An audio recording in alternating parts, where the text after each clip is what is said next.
acknowledges that our district is on the indigenous land of the Coast Salish peoples who have reserved treaty rights on this land, including the Duwamish and the Snoqualmie Indian tribe. We thank these caretakers of this land who have lived here since time immemorial. We commit to continue collaborating with our Native community to teach the indigenous history of this land and these local tribes to all of our children in the district. We also commit to provide the best possible education for all children of Native descent who attend our schools. Thank you. Our next item on the agenda is to approve the agenda. So I will now entertain a motion to approve the March 27th, 2023 agenda. So moved. Second. Moved by Director La Liberty and seconded by Director Carlson to approve the agenda as presented. All those in favor, please signify by voting aye. Aye. Aye. Anyone opposed? Hearing none, motion carries. All right, so our first item on the agenda tonight is a recognition as it is a school library month. And Director La Liberty, if you could please read the proclamation. Whereas school libraries provide materials for teachers and students that will encourage growth and knowledge, and whereas the school library media specialist's role is to provide the leadership and expertise necessary to ensure that the library program is an integral part of the instructional program of the school, and whereas school libraries provide materials to meet the individual needs, varied interests, abilities, socioeconomic backgrounds, and maturity levels of students served, and whereas school libraries provide materials that reflect the ideas and beliefs of religious, social, political, historical, and ethnic groups and their contributions to the American and world heritage and culture, and whereas the school library contributes to the individual growth and development of all students while fostering both excellence and equity in education, therefore we, the members of Lake Washington School District Board of Directors, do hereby proclaim the month of April 2023 as School Library Month in Lake Washington School District. Wonderful, thank you so much. So our next item on the agenda is public comment. As I stated before, the Board of Directors of Lake Washington School District do welcome the public to our business meetings of the board, and we do encourage community engagement. We typically dedicate 30 minutes to hear from the public during public comment period. This evening, we have a significant number of people signed up in regards to multiple different topics, so we will extend that time. And what I would like to just request is that as you come forward to do your public comment, you do have 3 minutes for your time, as well as to not duplicate other comments that were made prior, so that way we can sort of be able to move through. We do have a very full agenda as well for other decisions there, but do want to give everybody the opportunity to speak. And so with that, we're going to go ahead and just get started. So the first person that I have signed up this evening is Janice Richardson.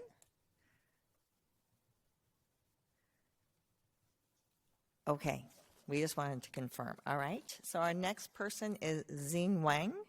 So please come forward. You have the mic right there. If you also have written comments, please feel free to hand those to the board, or actually to Teresa Harding over here. She can take those and make sure we get a copy of them. Okay?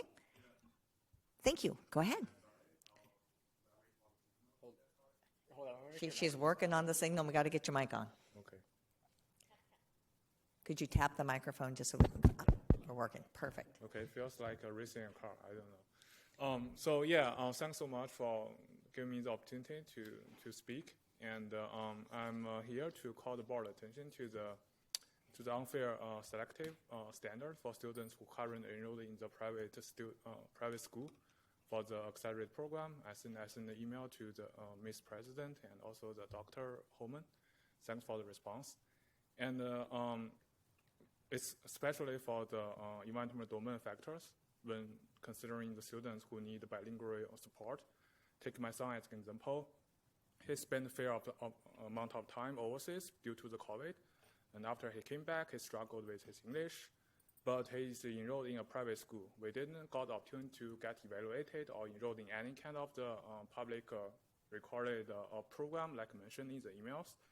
And then as a result, he was not considered as needs support, but actually we spent a fair amount of time tapping him and also register him a lot of courses and find tutors to help him to improve his language. As we are the first generation immigration, we don't know where to seek help because we are not part of the education system for my life. I came here directly for work. I don't know, like, this may be obvious to a lot of people, like you should go to your home school, but we don't know that. And as an end result is that the environmental domain factors for the students like us is not considered. Yeah, I would like the board to reconsider these factors and also make it a fair process for all the students who just like my son and all the others, all the other kids. That's all. Wonderful. Thank you so much. Thank you. The next individual I have signed up is Dennis Gira.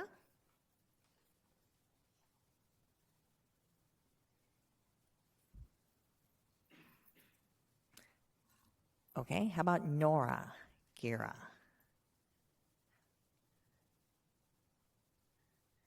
Neil Gira? Okay.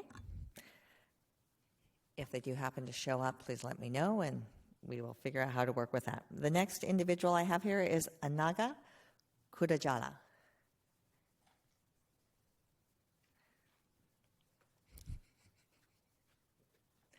Welcome.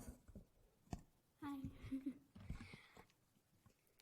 Thank you for letting us speak today. We've noticed that school lunches are highly processed and are rich in sodium and added sugars. We would like the district to put more money into lunches so kids can eat healthier and have better quality food. This will have many benefits that we will talk about. What students eat for lunch affects their performance and health. But according to the Food and Drug Administration, many kids fall short on getting the important nutrients they need to have a healthy diet. Studies show kids on average eat lots of processed food. If this is the case, then current elementary school lunches are not helping the situation. Most school lunches are highly processed and contain high levels of sodium. The Food and Drug Administration recommends no more than 1,800 milligrams of sodium a day for kids. School pasta has over 1,000 milligrams of sodium per cup. Students have breakfast, dinner, and snacks and will most likely go over the recommended limit just by getting school lunch. On the other hand, our school serves pizza every day, and unfortunately, some students get pizza 5 days a week. This pizza includes high levels of saturated fat and sodium, which does not make a healthy food choice. Another concern is drinks, chocolate milk to be exact. Chocolate milk has exactly 22 grams of added sugar. The recommended amount of added sugars per day is 25 grams. So if kids have chocolate milk day after day, it is almost certain that they will pass the healthy limit. If we change these menu items, kids will have better concentration and energy due to a healthy and balanced meal. Healthy lunch options will also give kids a better brain function.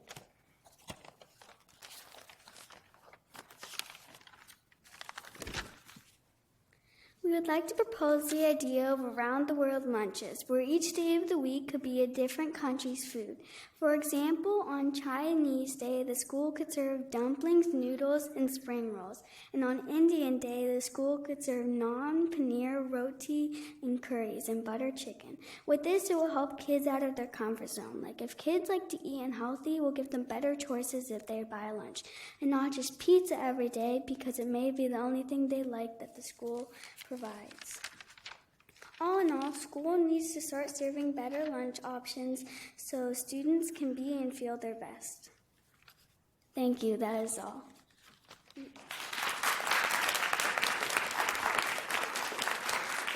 May I ask a favor of you?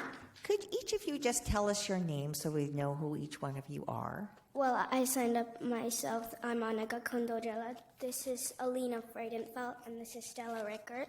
I signed us all up because we split it exactly into 3 minutes. So. Wonderful. Thank you so much. Appreciate that.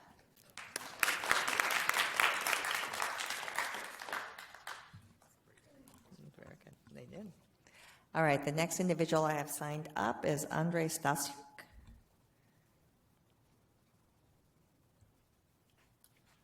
First, I would like to acknowledge the girls. As a parent, I totally support the proposition, so it would be great if this would be implemented. For my own topics... Just real quickly, if you could just pull the mic up closer, we can hear you better. Thank you. Sorry for my being tall. I have two topics. I'll start with one and see if I have time for another.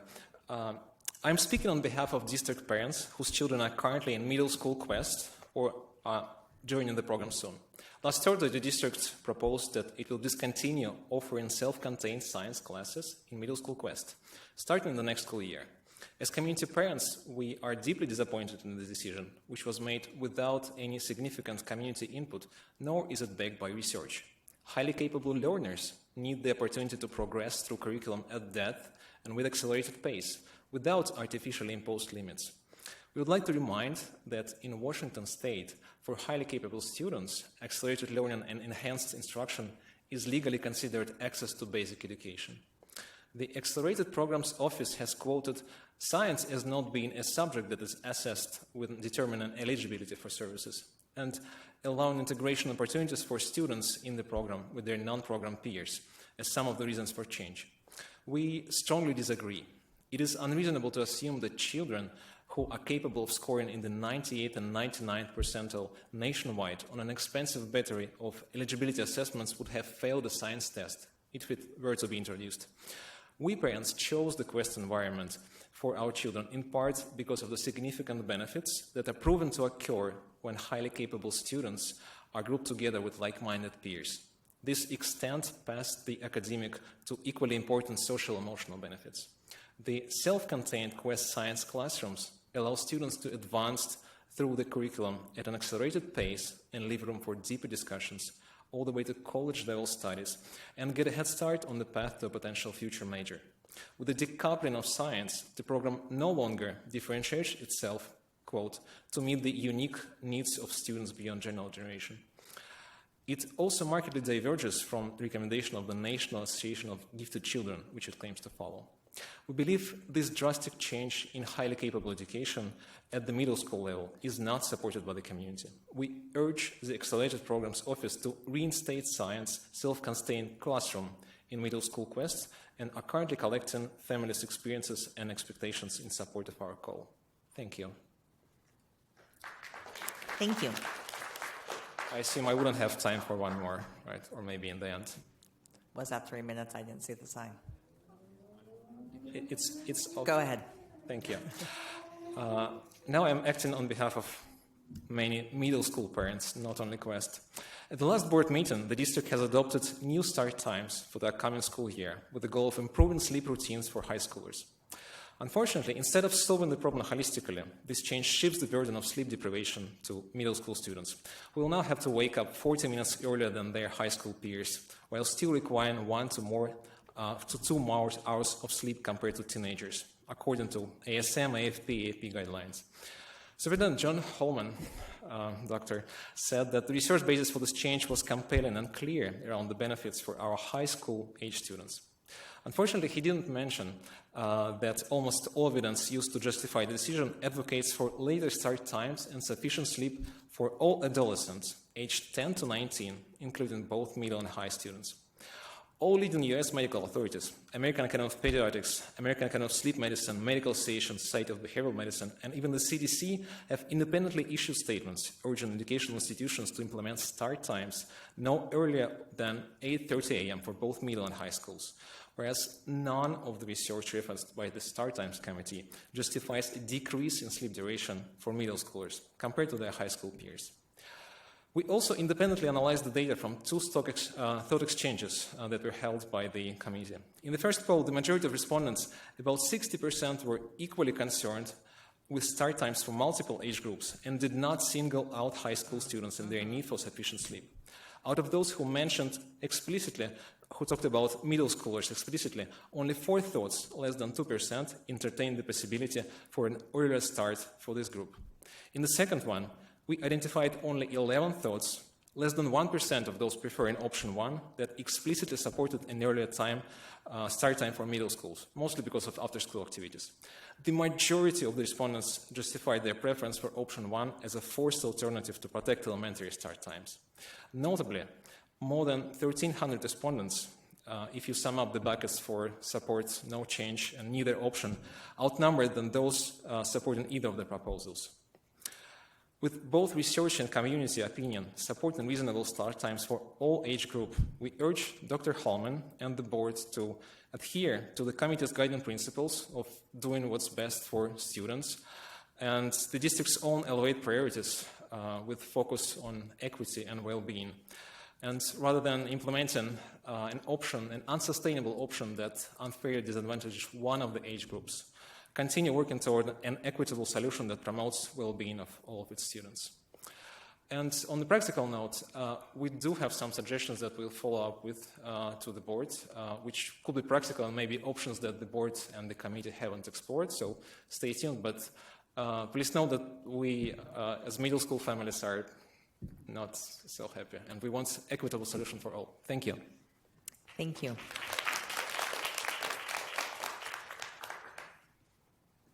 The next individual I have signed up is Katie White. Thank you. Esteemed board members, I teach at Sammamish River Valley Online School, or SERVOS. We were informed last week that we're being cut for budget reasons. This decision is inequitable and will harm hundreds of students and families in our community. But since the justification is fiscal, I want to use my time solely to discuss the budget claim. So let me speak in business terms. According to Forbes, it takes 1.5 to 2 years for a business to turn a profit. Therefore, it makes no sense to cut us after just one semester because we are not yet budget neutral. We haven't been given a chance to establish our customer base. Our enrollment is increasing by 20 to 25% every school quarter. Who would shut down a business with that kind of growth rate? It's virtually inevitable that our enrollment funding will soon cover our expenses. LWSD has said they have an interest in reopening an online program in a few years. Why would we go through the startup costs of hiring, training, and advertising all over again? That would drain the budget more than just staying open. There are also many ways the district has not tapped into our potential to save them money. One of our teachers could easily cover every single credit recovery class in the district, rather than holding a separate program at every school. We solve overcrowding and scheduling nightmares just by existing, saving countless hours for counselors and school support staff. Many people don't realize we offer dual enrollment, so students can take the in-person classes they want while reducing overcrowding in core classes. This improves the student experience while also saving on remedy payments to overburdened in-person teachers. Additionally, we already had plans to help balance our budget. We had an 18-month plan to reduce spending by phasing out the curriculum provider that the district chose for us. If necessary, we're prepared to shorten that timeline. We're also prepared to pursue grants and tech partnerships to increase our funding. Lastly, our school's deficit is smaller than you might think in the first place. We are not talking about millions of dollars. Our deficit could not come close to buying a house in Redmond. You lose funding by losing students, and most of our students will not come back to the district without SERVOS. The budgetary argument for cutting our school is invalid. You will hear in further written and spoken comments why it would also break our district commitments to equity and student success. I don't know if I have any chance of changing any minds. You might consider this decision finalized. But if so, please know the district will be losing incredible students and families. The decision doesn't make sense fiscally, ethically, or academically. Our community deserves to keep SERVOS, and I hope you'll reconsider shutting it down before you've given it a chance to succeed. Thank you.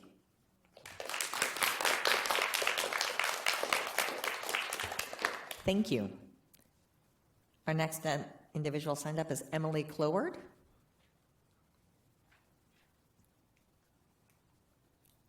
Good evening. I'm Emily Cloward. I'm also a teacher at the Sammamish River Valley Online School. And as Katie has already covered the fiscal sort of aspect, I'm here to cover the human aspect for our families and our students that we serve at the Sammamish River Valley Online School. As well as a teacher, I'm a mother to 4 children, 3 of whom are teenagers, which is the demographic that our school serves. So I am keenly aware of the struggles and challenges that our students and children are facing right now. You know, as educators, we strive to make data-driven decisions, and we work collectively and collaboratively to try and come to, you know, some sort of mutual meeting ground where everyone can, you know, succeed. And we work tirelessly with the online school doing that. Lake Washington says it's committed to ensuring inclusive, equitable, welcoming, and safe school environments in which all students are seen, heard, and valued. The recent announcement to shutter Sammamish River Valley Online School is not in alignment with this statement, nor with the district's values. I've been asked to share some statements from our families and our students who couldn't be here because of the short notice. They are aware they could submit written comments, but they wanted to have a voice as well. Some of them have joined us in person this evening as well, even though they're not signed up to comment. But the first one is a 6th grader, Sophia. Starting online school was a new journey for me. I wasn't sure how it was going to turn out, but now that I've completed almost a year of it, I can say with utmost confidence it has been the best educational experience of my life. Servos has allowed me to live a lifestyle which has helped me achieve my maximum potential. Being a type 1 diabetic since the tender age of 2, my educational journey has had lots of bumps along the road. When I was doing in-person school, I was spending a lot of classroom time in the health room due to my diabetes. And when I came back to the classroom, I would scramble to catch up where I left off. And doing this day after day, I was missing valuable instruction time. This is one example of the health needs that our students in this district have and the reason why Servos is useful. Another family wrote, because of the untimely decision, our students now have many doors closed to them, including choice schools and other high-quality online schools which had deadlines back in January. LWSD prides itself in creating educational pathways for unique students of various backgrounds. One example is their commitment to serving the homeless student population. We admire the dedication and opportunities you make available for them. We too would like the same kinds of opportunities, and online education does serve students in our communities. The proof of its success for a large body of students is right in front of you. So why would you want to pull the plug on them? Our kids have expressed it only makes sense that an online option is available to them because we do in fact live in a tech hub. My daughter was envisioning a future where high school she could do an online school coupled with an internship at Microsoft or Google. Online education allows these kids to have the flexibility in their schedule and incorporate the things they are passionate about. It goes on with a few other things, but in the interest of time, so I ask you to please reconsider your decisions and let's not punish these kids for their hard work because right now that's exactly how they feel.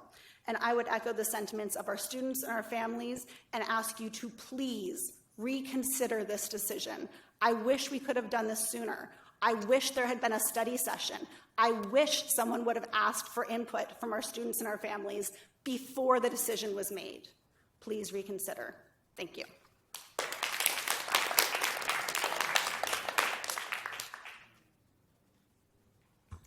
Thank you. The next person on the agenda is Neelambari Karakar. All right.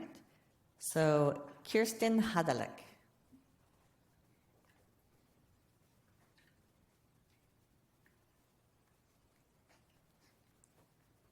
Hi, good evening, members of the board.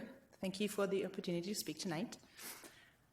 I'm the mother of 3 children, gifted children, who go to school here in Lake Washington Lake Washington School District. Oldest is the current 8th grader at Kilmayakin in the Quest program. We also have a current 5th grader who is in full-time Quest, and a first grader who will be in Pull at Quest next year. I'm also on the board of GIAC, the parent group of the highly capable community. Our family has a few years' worth of experience with the service of the highly capable services, and I would like to comment on the Accelerated Programs Office's plan to cut science out of middle school Quest. The Quest program for us was and is crucial and necessary. It helped my son to let go of the self-hate that he developed during his first years in elementary. After 2 years in school, he felt like something was very wrong with him. He was not recognized as the gifted child he is, and the differentiation offered was by far not sufficient. Quest also helped our daughter develop perseverance, grit, and feel safe in an environment of like-minded peers that finally challenged her and met her pace.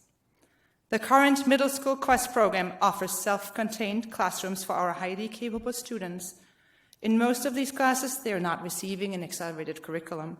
The Quest classrooms in ELA, social studies, and science, however, allow them to work through the given curriculum at a faster pace and then make use of that extra time to take deep dives into their subjects and get their curious and quirky questions taken seriously, discussed, and answered. With their proposal to decouple science from Quest, the Accelerated Programs Office is dramatically reducing the support for our highly capable learners. Mixing the highly capable kids into the general education science classes will put an even higher load on teachers to manage differentiation, as they have to cover a wider span of student variety. This will essentially make instructions far less equitable across classes and across schools. Our family, and especially our rising sixth graders, is deeply disappointed and frustrated with this proposal. To quote our daughter, and you have to imagine an exasperated middle schooler here, "That's like going back to before Quest, when all you thought of during school was, when can this class be over so I can get out of here?" We ask that this plan will not be put in effect and our highly capable students receive instructions in science that reflect their proven abilities in academic rigor, depth, and pace. Thank you.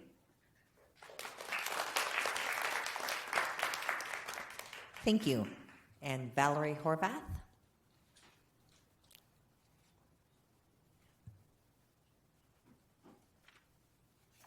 Good evening, and thank you for the opportunity to speak with you tonight.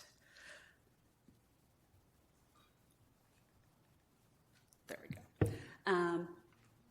I was speaking with a young student today who said to me, "It's not exactly the best time to be a young person." And I think of that in light of the data that the CDC released in their recent Youth Risk Behavior Survey that was released last month. This looks at data of students across the United States. It is universally frightening. It is even worse if you are a girl or identify as LGBTQ youth. Tonight, I want to talk specifically about the experience of a girl. The data, going quickly through the data, 60% of teenage girls felt persistent sadness in 2021, as compared to 29% of teen boys. So that's a huge disparity. Nationally, 1 in 3 girls seriously considered attempting suicide, and 25% had a suicide plan.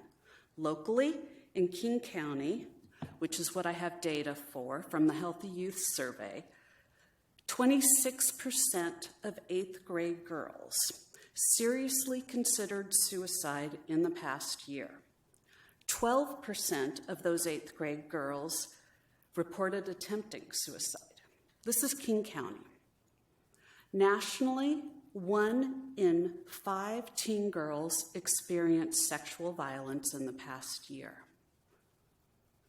14% of teen girls have ever been forced to have sex. Locally, in King County, 1 in 5 12th graders reported ever having to engage in unwanted kissing, sexual touches, or intercourse.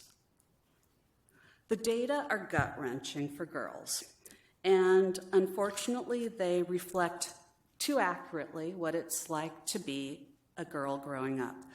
I was speaking with a recent LWSD graduate who wanted me to share her experience. And I'm sharing this not to criticize the school district, but to show how much need there is within the schools for consistent and accessible mental health awareness, education, and support.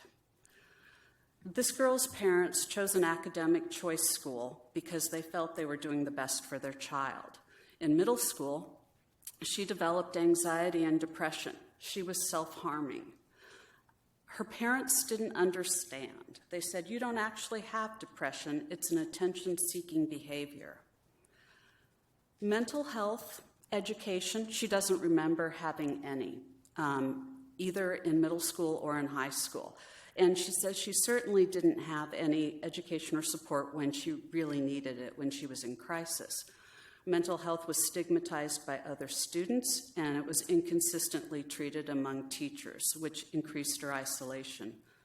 Her parents were bribing her to go to school. She said, "I literally wanted to kill myself. I don't care what you give me. I need to get out of here. I need this to end." Thankfully, she started seeing a therapist at that point with her parents, but she switched to a comprehensive high school at this point, and at 16, she was sexually assaulted, causing her to spiral even further. She resorted to alcohol and drugs, saying it's the only way you cope if you don't have any other support. Guidance counselors at her comprehensive high school didn't want to talk about feelings. They only wanted to talk about academics.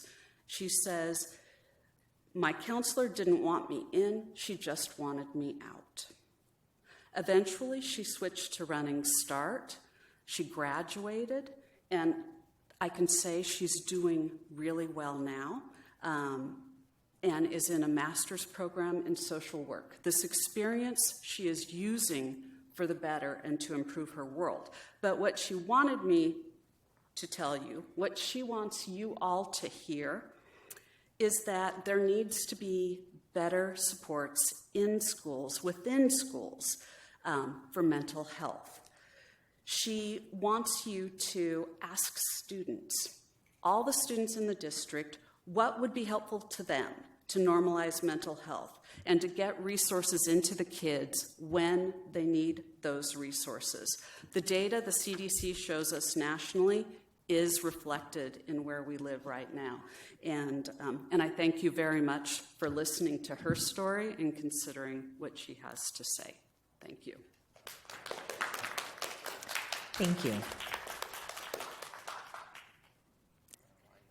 Nope, our last individual who I have down here for in person is Rathi Sudakara.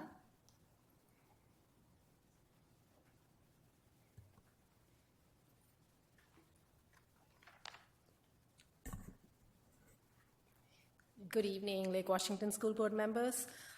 Thank you for listening to us, and I also give an extra support to the students who came and spoke about the lunch proposal. I think the healthy lunch thing should be considered. But I'm here to talk about another issue. I'm a parent of 2 kids in the district. My older one is in middle school Quest full-time, and my younger one just got into full-time Quest, who's currently in 1st grade. I am here urging you to not repeal the middle school Quest Science program and instead find alternate solutions to issues the districts may be facing. I just want you to take a moment to consider who are the children we are talking about who would be most affected by this decision. These are our children who have gone through a battery of tests, the tests that have been identified by you all across cognitive and academic domains and have been identified to be in the top 2 percentile nationally across all these set tests. It's not 1 or 2, like it's literally every single test.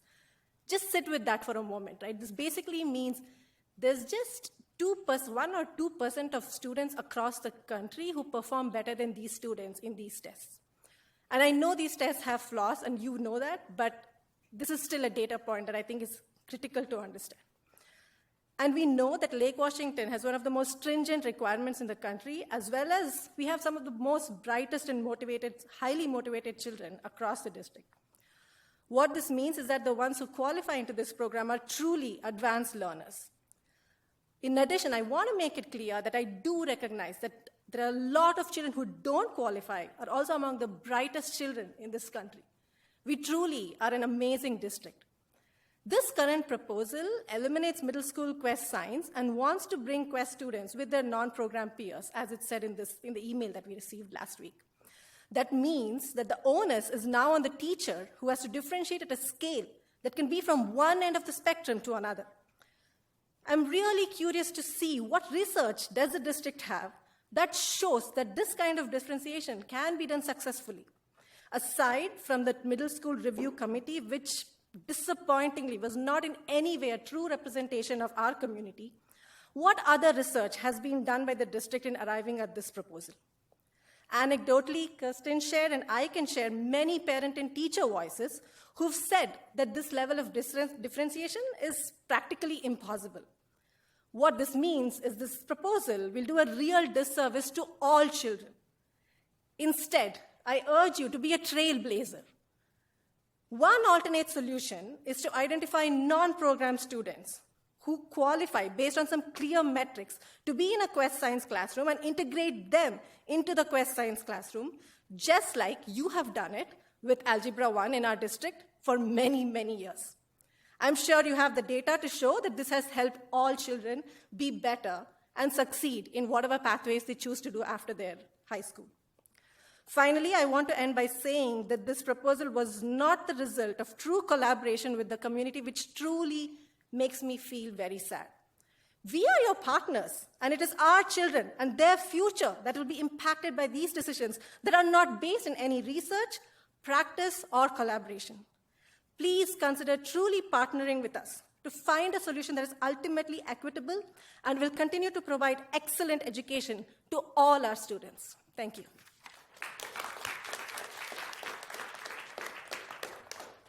Thank you. So our next are all virtual. So our first individual we have signed up is Vrushali Gersapi. Hi, sorry, that was my mom. She had helped us sign up for this. Let me start. Yes, I'm here. I'm Vrushali Gersapi. I'm a physician in the community, but I'll let Ria and Sunandini take it from here. Thank you. Yes. So 1 in 10 women have polycystic ovarian syndrome, but around 57 to 75% of these women are not diagnosed in their lifetime. If the syndrome is so common, why is the diagnosis rate so low? My name is Ria Gersape. And my name is Nandini Gatti. PCOS is a syndrome that occurs in women where the ovaries release an excess number of male hormones called androgens. Many women who suffer with PCOS often experience missed or irregular periods, excessive weight gain, excessive hair growth, cystic acne, and darkening of the skin, all in their adolescence. These symptoms can be detrimental to one's health, both physical and mental. When we interviewed physicians, many explained that this syndrome is very common, but most women don't come forward saying they have these issues because they don't think of them to be very severe. Me and Sunandini have worked together to create a campaign to raise awareness for PCOS, which helped us win first in our Jose State competition. However, our work is not done. We think that the best way to bring awareness in adolescent girls is to include an overview of PCOS in the Lake Washington School District sexual education curriculum. Because PCOS is usually diagnosed later in life, when women are trying to get pregnant, they're usually unable to fully reverse their symptoms and avoid the syndrome's downstream consequences. However, with an early diagnosis, this reversal is possible. With the addition of PCOS to the sex ed curriculum, these girls can get the help that they need early on and live a healthy life without the consequences of untreated PCOS. Thank you. Thank you. Thank you. Oh.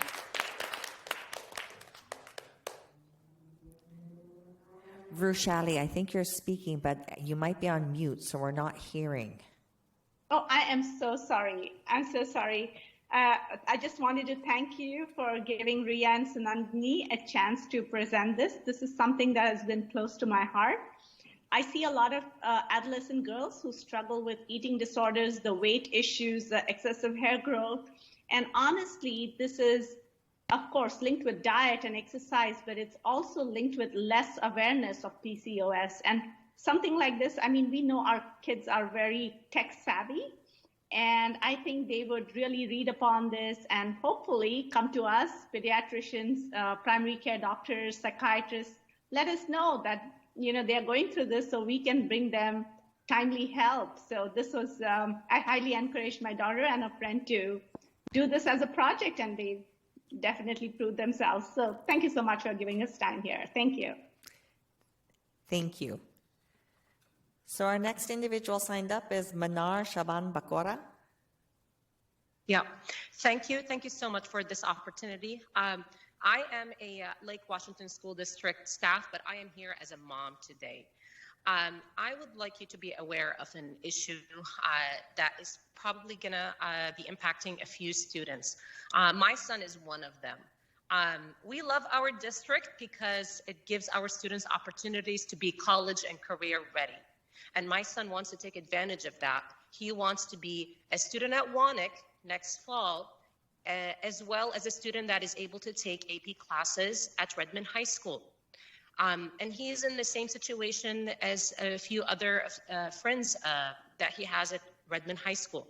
With the shift in the schedule, it's going to be very hard to fit in the 7 classes. This is where Servos would be a great place for students to take classes that can help them get the 7 classes. It's just one scenario that I don't know if the district has even looked at, examined, but that's going to be a problem. It's going to be also a safety issue. With school starting at 8:30, to arrive at Wanik that starts at 12 o'clock for the PM afternoon session, students, I mean, that's the most that they're going to be able to fit is 3 classes. They need 7 classes to graduate. As someone like my son wants to take 2 years of Wanik, he wants to do the medical careers program the first year, and the second year, the new program that they just launched, the systems biology program. These are partnerships that are so important for our students. And we want our students to continue to think about them and not have logistical nightmares be the hindrance. So I really urge you to do a study to see the impact and see how Servos, our online school, can help solve that problem. Thank you. Thank you. The next individual is Kenzie Bassioni. Oh, well, wonderful. Well, come forward, please.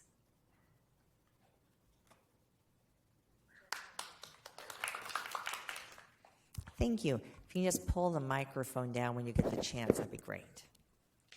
Hello, my name is Kenzie, and I am a student of Servos. And it was not only, and Servos is not only a school, but a community. It is very sad to see it go on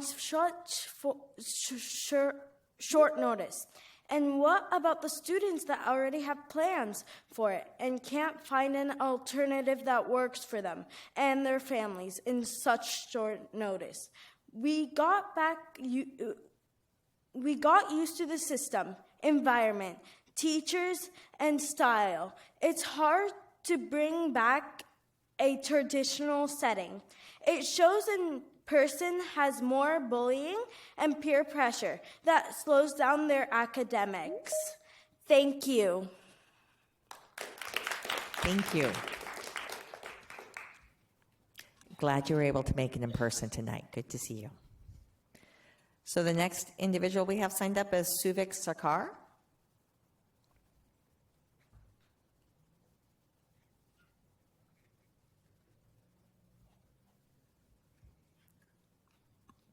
So not currently seeing them online. We will come back if needed to. So the next individual is Arundhati Ghosh.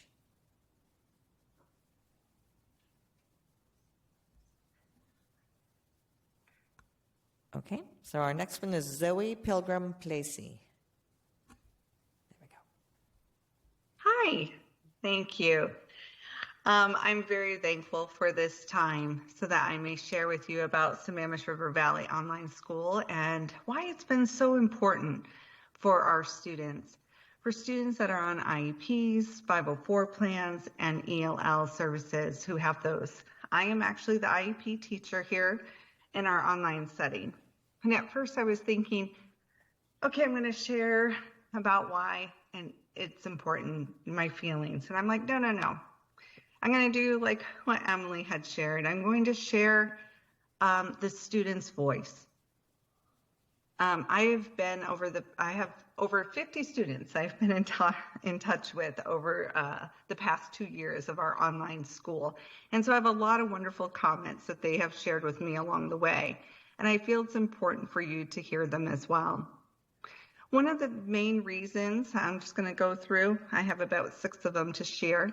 A student once said, I really didn't like in person because I have anxiety. And I was just too worried in the classroom. People I always thought were staring at me. 2, I feel safe when I'm in the online school. I don't have to worry about school shootings. 3, I actually get my work done with less distractions, like in class at school. I was always distracted. That one came up repeatedly. I had countless statements from students saying I'm able to focus. I don't have all these distractions around me. Another important message someone had shared is, I get help now. I get help, more one-on-one help than I've ever had with teachers, and my grades are better.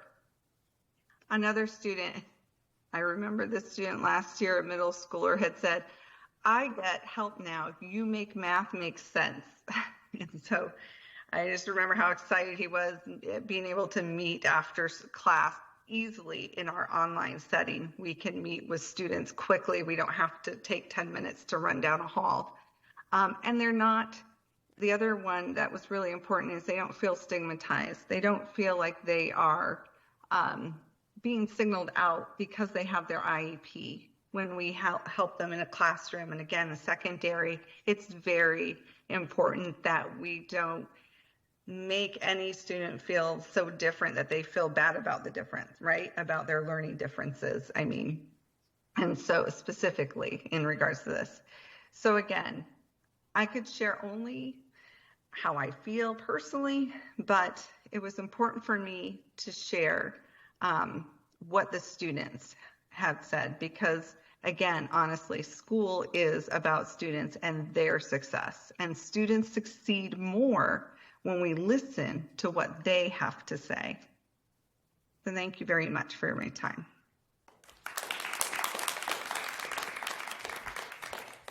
Thank you. The next individual is Rahul Frias. Good evening. Thank you for allowing me the opportunity to express my concerns about the removal of science in the middle school Quest program. My son is in 5th grade Quest at Albert Einstein Elementary. We learned last week that science was being removed from the middle school Quest program. This came as a surprise to me, as I had not seen any previous information or had a chance to provide feedback or be part of the process. I'm trying to better understand how this decision was reached and what replaces it. The only information I have is the email from Lake Washington School District. I am concerned that my child is not going to be sufficiently challenged and will be disengaged in class. Many of my son's Quest peers are already ahead of the material taught in class, and less challenging material is even more of a concern to keep them engaged. There seems to be 2 reasons that were given for the change. I do understand and sympathize with the challenges of staffing and scheduling. I'm more concerned about the other reason, the socio-emotional development and integration of students with their non-middle school Quest peers, as this can apply to other subjects as well and sets an unwelcome precedent. I also understand the testing for science was not part of the Quest admission process. There was not much science education when my child was tested in 2nd grade, or in 1st grade actually.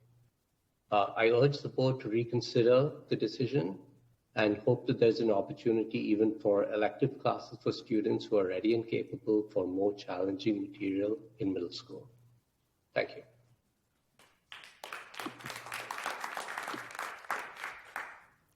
Thank you. Now we have Augustine Poppy.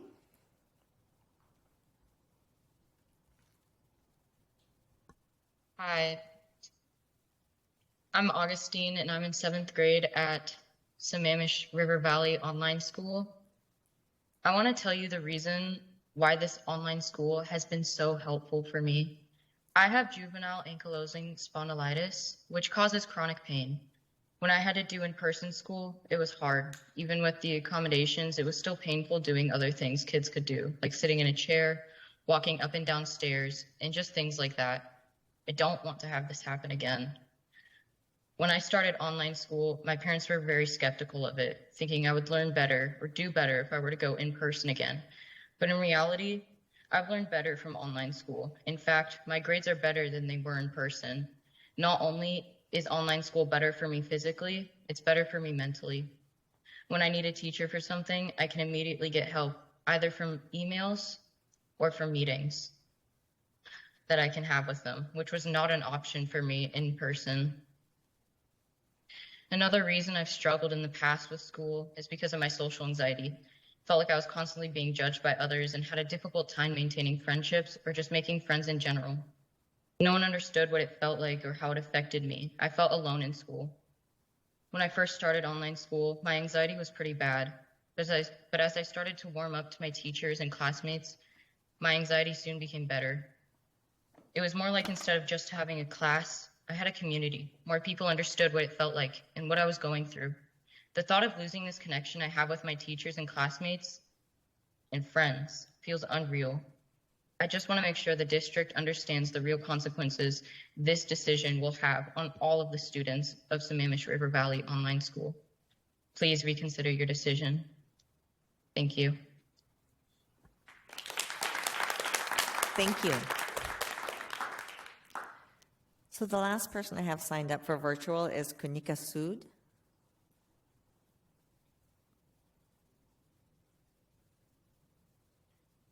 I do not see the name online, correct?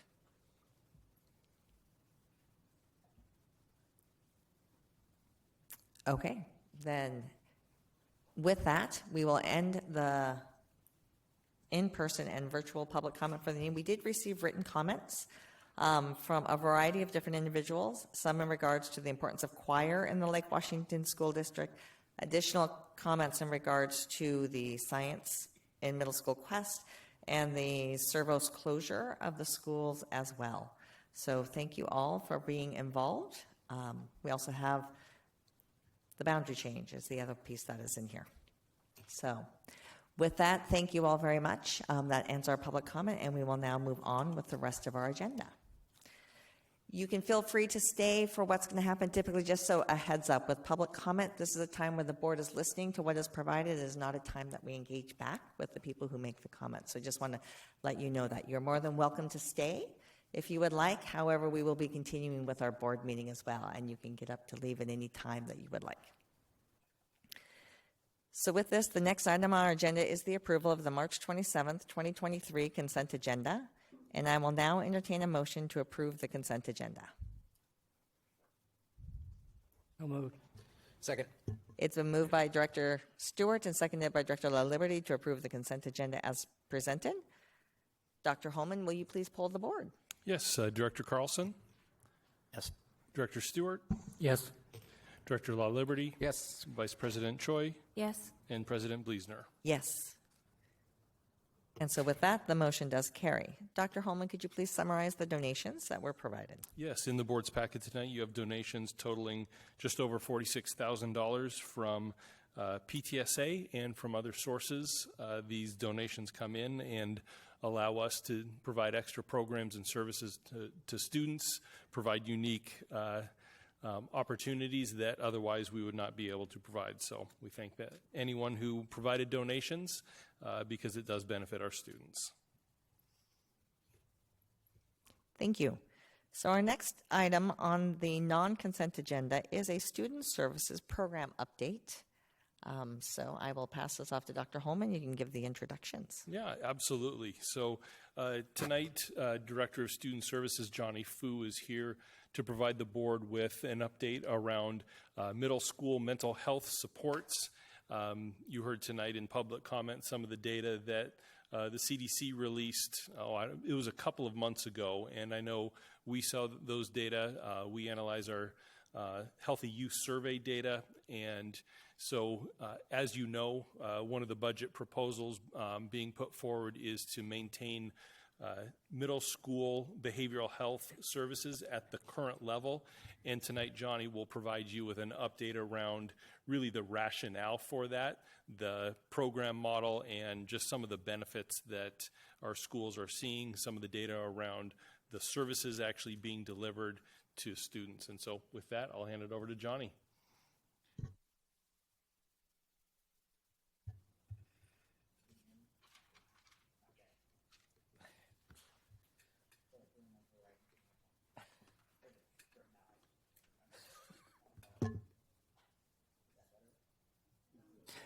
Tap the light at the bottom.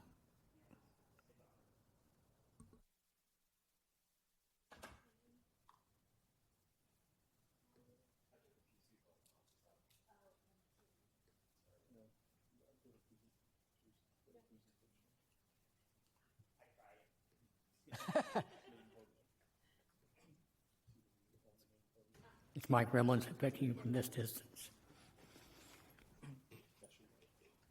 I can try. There we go. Hey, we could do it.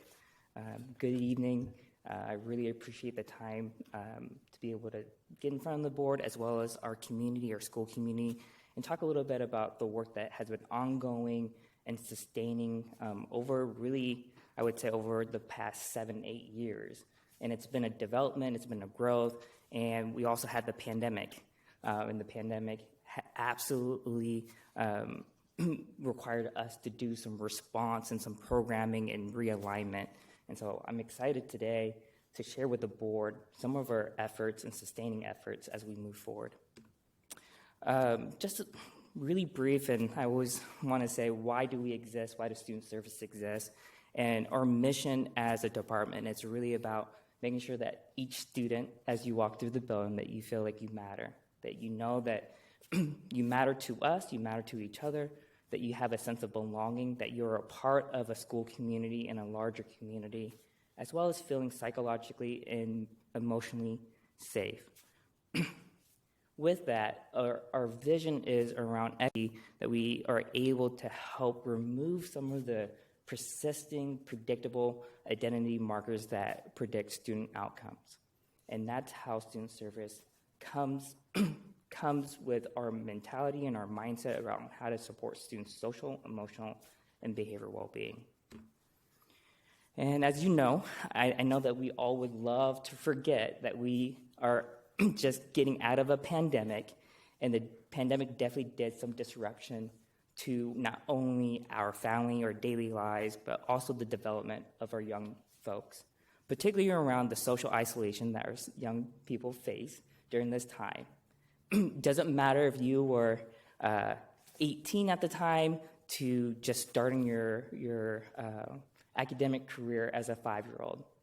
Now, what was the difference is a 5-year-old has 5 years of living experience, whereas a high schooler has 16 years of experience to draw from, to say this isn't normal, right? This is something that's different in our life, that they can lean into some of the resiliency skills that they've developed over time. Whereas a 5-year-old who's just starting school is struggling to understand, what is the social contract? What is the social engagement does this look like now amongst my peers? It's also a period in which health concerns were all over the place. Something that I heard frequently today that was different than prior to the pandemic is when someone is ill, the question is, I hope you get well soon. Whereas now, I'm hearing young folks and even adults say, are you going to be okay? And that's something that the pandemic and the health concerns that stirred up. Are you going to be okay? Additionally, thinking about the social disruption in a child's social development and thinking about the milestone that a youth experience in their K-12 experience. So think about a kindergarten starting their first year, that first day that you drop your child off, right? That's a milestone. Thinking about the transition from a 5th grader to a 6th grader to middle school, thinking about an 8th grader to a 9th grade and graduation. During the pandemic, we had some disruption where a 4th grader never got to experience a 5th grade year. That we have 6th graders that were still in elementary because they never really had the opportunity to make that transition, as well as be among peers to be able to navigate how do we grow up together, right? How do we grow up together? And because of the disruption and interruption that the pandemic caused, we're noticing behavior changes. And some of the behavior changes that we're noticing is an increase in substance uses. I'll talk a little bit more about that, where we're seeing it, as well as we're seeing socially inappropriate behaviors. Like we're wondering, like, wait, hold up, where is this coming from, right? Our social contract has changed, our social engagement has changed, so much so that it is causing some conflict. And we see that. How do we navigate conflict and how do we build skills in our students and youth, even as adults? I want to share this timeline. I'm not going to get into it fully because there's a lot of dots on here. But the key point that I want to bring up is the sustained effort as a district that we're making to integrate mental health services in our educational system. Integration is really difficult. And I want to share that early on in the stages of integration and partnership, what we realized is capacity and collaboration were really key. And it's hard to do so when you are split in between 2 schools.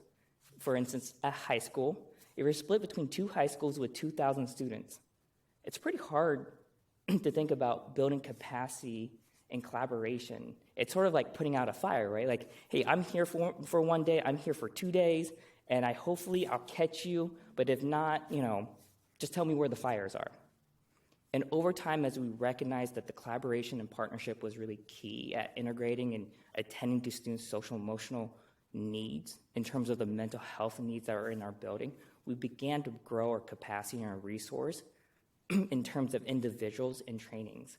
So we developed partnerships with universities, we developed training modules for our clinicians, and all that to say is in 2022-23, our partners with YES and Evergreen Health are now full-time in middle school and high school and our choice schools.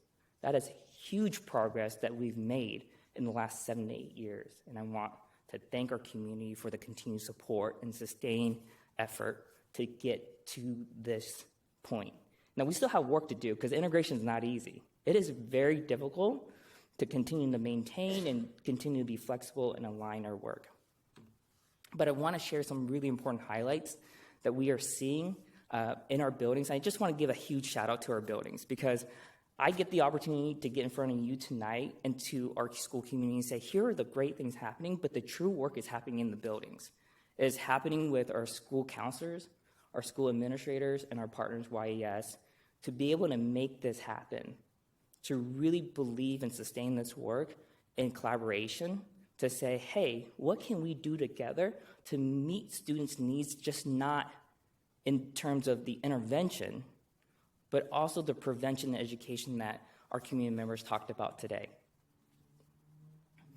A part of that is creating what we call an integration plan. And that integration plan allows for our school counselor, our administrative team, as well as our YES specialists, and say, how are we going to step in to some of the preventive tier 1 supports, like psychoeducation, work on destigmatizing mental health. It is okay not to be okay, and it's okay to actually talk about mental health. It's not taboo. In addition to tier 2 supports and interventions. Sometimes a student needs additional support. And what is that additional support might be? It's just navigating conflict, navigating everyday uncertainty. It doesn't require a level of intensity. It just requires a little skill building, a little psychoeducation, and over a small amount of time. The other impact that I want to share that's so important with our community partnership with YES and even evergreen is the direct link that we have with our community agencies. That direct link allows for the accessibility as well as the communication for a warm handoff of a student that needs services in the community or just wraparound support around, hey, we do know this student, and here's the supports that we're working on at school.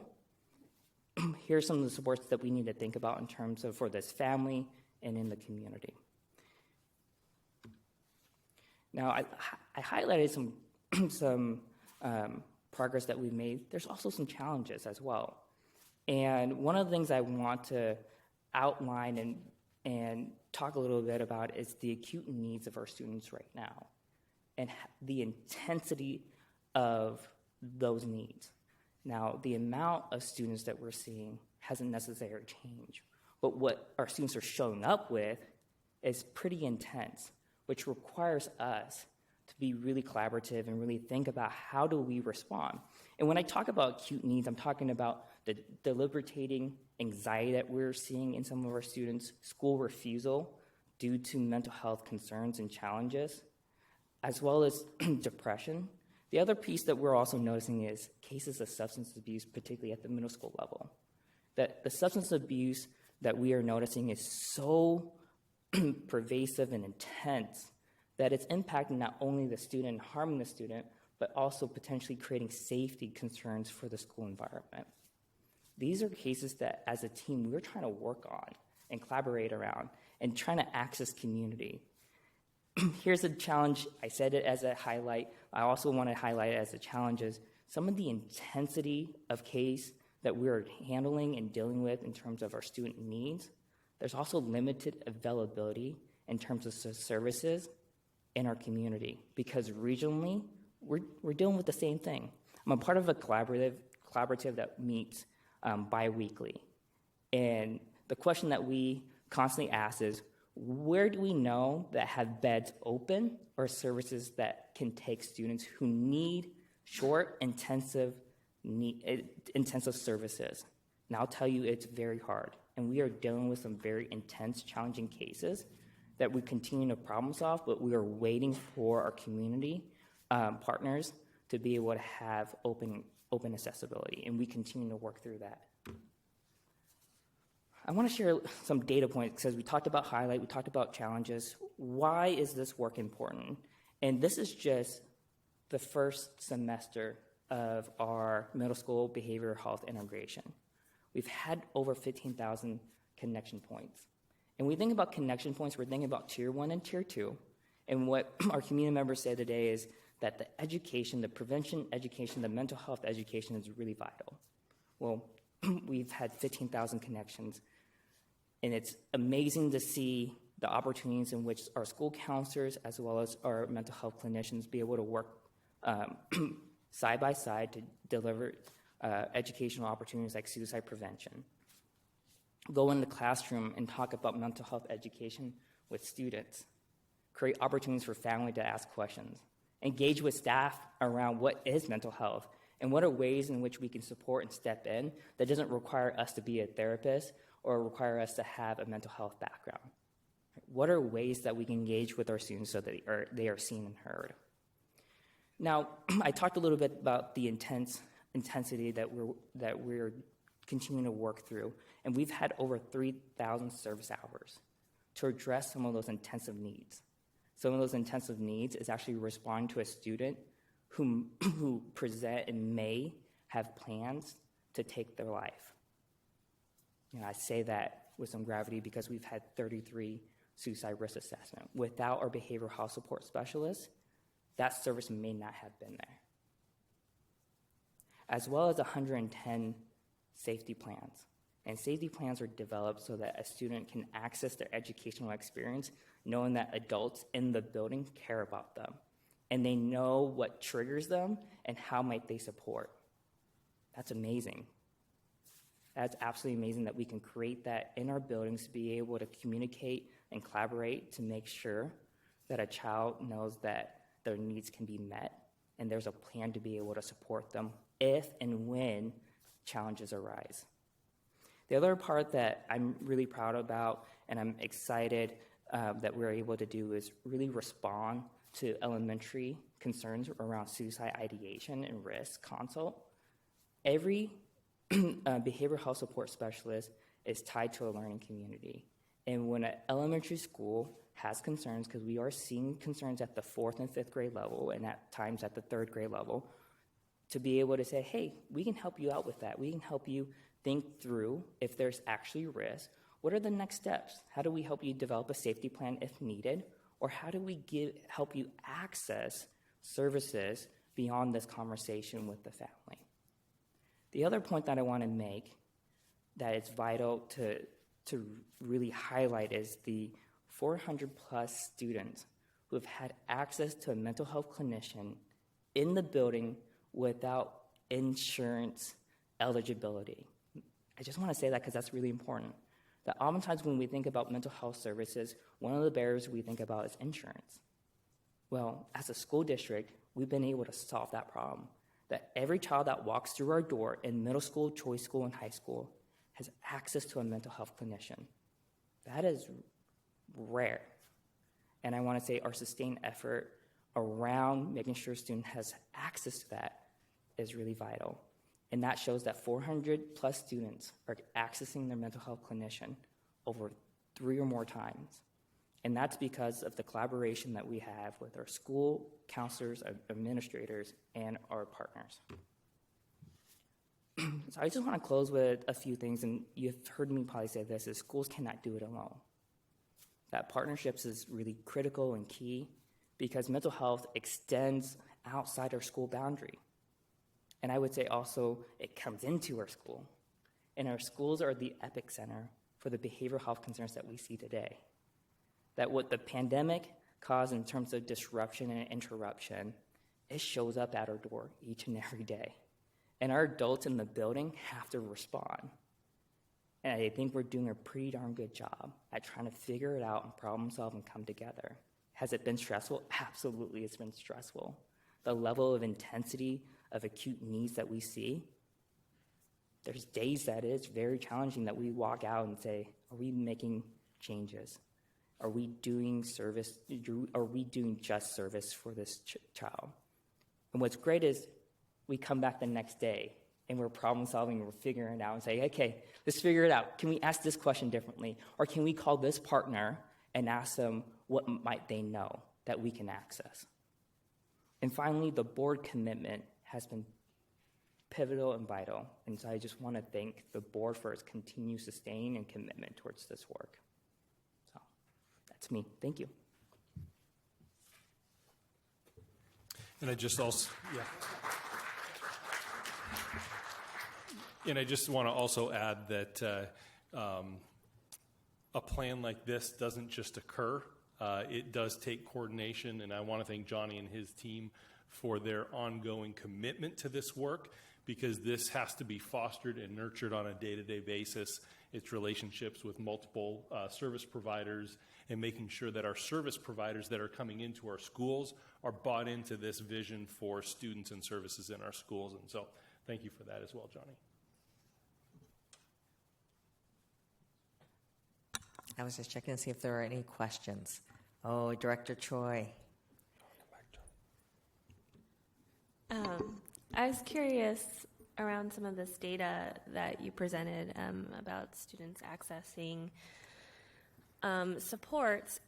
Do we or have we kind of tracked any of this historically so that, do we know if this is a continuously increasing rate, or are we tapering off, or is this,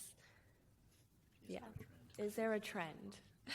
I'm going to invite Johnny back to the microphone to provide a better response than I could. And here we go. Okay. Great question. As we have continued to iterate in our programming, our data begins to change. And a part of that is, hey, when we had limited capacity, this is what we can track, right? And oftentimes, it was all the significant intensive issues that we were handling. So for instance, SRA's suicide risk assessment, right? Or how many hospitalizations did we recommend? Now, as we build capacity and really begin to think about integrative and preventive services, we can begin to track our service delivery in different ways in terms of, like, for instance, 15,000 connection points, right? And connection points are classroom lessons, which is 30 students, right? Or another way we can track it is how often are we doing parent education. And so as we get more robust in our integration of mental health support, we can better track and have a data system that says, here's actually how we're attending to preventive service as well as interventions services. So I would say that our data system is getting better versus looking at this reactive model of saying, how many SRAs, how many cases are we handling? And we can look at it more robustly and say, we're actually making an impact to a whole school community, not in terms of mental health challenges per se, but also the destigmatization of mental health as well through our connection points. And Matt, do you want to? Yeah, I'll just add anecdotally, and it wasn't that long ago that, and you could see, I think it kind of corresponds a little bit with the building out of the services. Those services we've expanded to respond to increased need.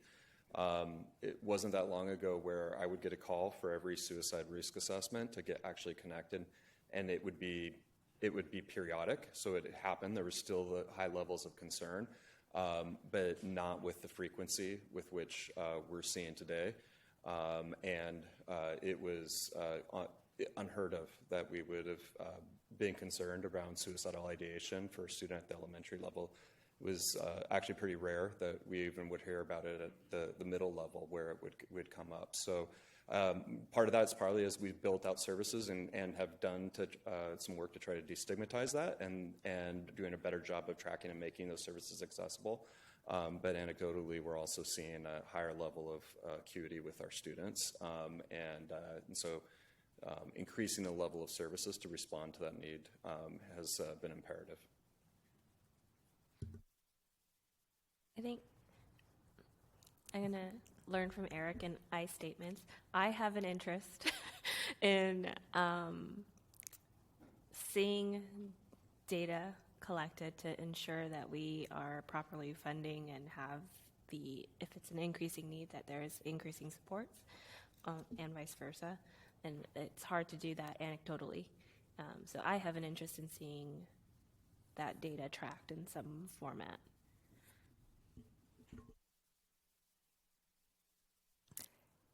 And Shivani.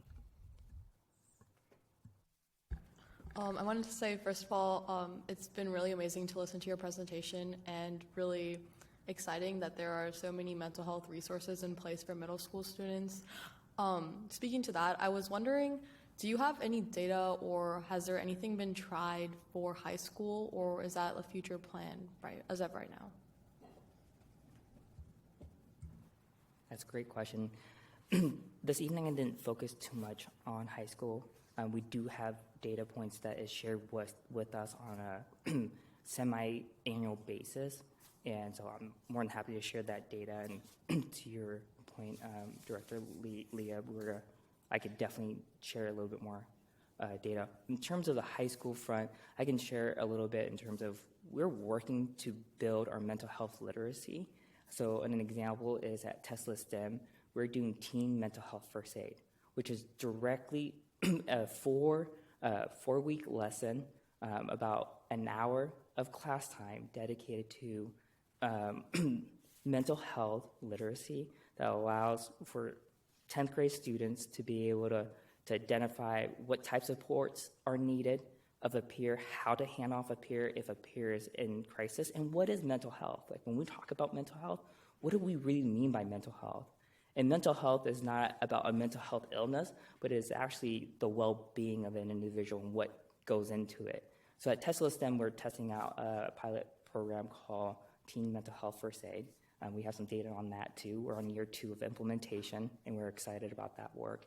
In terms of ongoing supports at the high school level, there's a full-time Evergreen Health social worker, and that varies between building to building in terms of what types of services they offer in terms of mental health education and support. but definitely they are there to help support some of the acute intensive needs at the high school level. So more than happy to share that at a later date. I just wanted to say I've actually been in the mental health class because I do go to STEM and I had to take it last year. And it was actually a really cool experience, and I think it was super important, especially for teachers that were there and also just students to understand like what's going on. And I remember at the end of the meeting as well, you guys had slips where we were allowed to like ask for help if we needed it, and I thought that was really important and an amazing experience, and I would definitely recommend it to other people as well. Speaking to that as well, I was wondering, are there plans to have that kind of be in other schools, high schools throughout the district, or? Okay, thank you. Yeah, we're in ongoing conversations with other comprehensive high school, and I appreciate you sharing your experience and how impactful that is. And that's what the data shows, and that's what students are saying is, this is what I thought mental health was, this is how I thought to respond, and now I actually know this, and I feel more confident. So I appreciate you sharing that direct story. Dr. Liberty. So last June, we amended Results 3 to, I think the goal was to map what we are tracking Results 3, which is what we call our life and global citizenship. Try that again. Life and global citizenship skills. Almost said that correct. Results metrics by which we measure the district's performance to map the Washington State social emotional learning standards. And I think, as I remember, the goal was to align that with, to try to focus the work in the system on social emotional learning and education. And it would be interesting, I think, to have a program update on that component of it for the board to have that presented at a meeting in the next year or so too on that work and then how that is aligning to Results 3. I can say as a parent of a kindergartner, I see it come home. Even from kindergartners every once in a while, I say, "Oh, I know what we're teaching you there." So it's great to see. But I'd really like to have that as a agenda item sometime in the next year. Maybe it's already on the work plan, but if not for the next year, maybe we can get it on there. It is not for this year, okay. But next year's in the plan to be planned. I was going to say, as we build out the work plan, I think it's nice to coordinate those types of presentations along with the monitoring of Results 3. And if I remember correctly, Results 3 is monitored very early in the school year. And so I believe that's a September or October monitoring. Thank you. The only other thing, thank you for your presentation. Absolutely fabulous to listen to. I don't have a question. Mine is actually around the request for data that came through. It'd be interesting to look at Operational Expectation 10 of learning environment and whether we are stating anything in regards to the well-being and mental health well-being within there from a policy standpoint, and perhaps it might fall into there. I didn't go and look, so I don't know for sure. I don't believe we do. Okay, so it might be worth looking through our policies a little bit, at least from a parameter standpoint, from the operational expectations, to see if that's something we want to highlight. Mm-hmm. So that those things can come out through there. Good. But thank you. I think you're off the hook now, Johnny. All right. So our next step is the boundary recommendation for the Lake Washington learning area. And I will hand that to you. I said that wrong? Okay. It's been a long day. So you're up for the introduction. Thank you. And tonight the board will be taking formal action around the boundary recommendation for the elementary and middle schools in the Lake Washington learning area. That is the elementaries and middle schools that feed into Lake Washington High School. At our last board meeting, the board asked for follow-up on a request around data related to variances. The board received a written update, but tonight Associate Superintendent Barbara Posthumus will provide that same level of detail here in presentation format as well. And so tonight in your non-consent agenda, tab 2, you have the full boundary recommendation, situation recommendation, and accompanying documents. And the recommended action tonight is to approve the superintendent's recommendation regarding boundary adjustments, exceptions, and variances for the Lake Washington area elementary and middle schools. Elementary school attendance areas will be implemented beginning the 23-24 school year. Middle school attendance areas will be implemented beginning the 24-25 school year.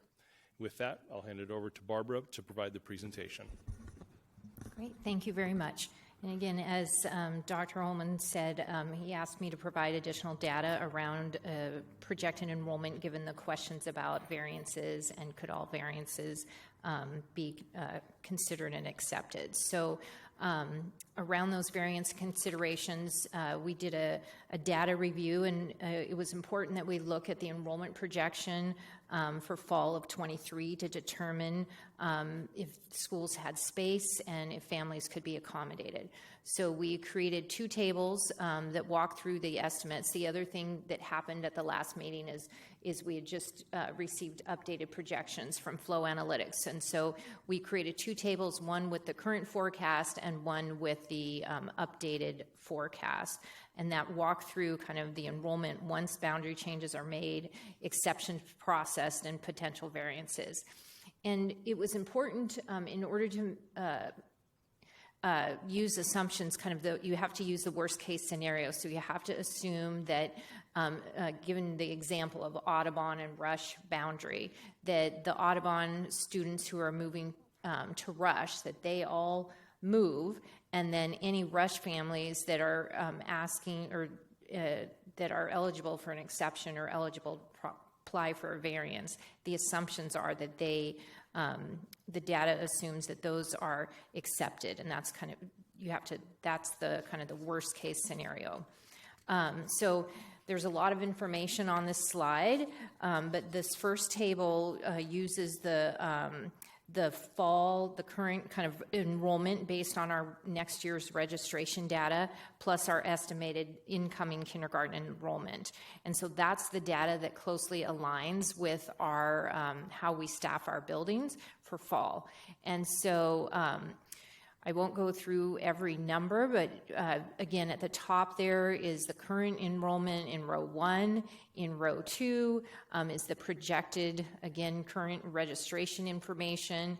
And then the table walks through each school and the projected students leaving for the, due to the boundary process. Again, Audubon families would go into Rush. Some Rush families would go to Franklin, and then Twain would be going to Rose Hill. And so that you can see those transitions in rows 3 through 6, either incoming or outgoing. And then that provides the projected fall enrollment with with boundary implementation. And then we walk through a process of if we know that there are current fourth graders and their siblings are eligible to apply for an exception, which would then allow them to stay in their last year of attendance at their current school. So you can see the numbers for, again, Audubon, Rush, and Twain. And then those that, the opposite would happen for the schools that are receiving those students. They would not attend until the next year, and you can see those as negative numbers in row 19. So that provides an updated fall, another updated number, and then the current school capacity, and you can see in those cases prior to variances, you can see the difference in capacity versus enrollment in row 12.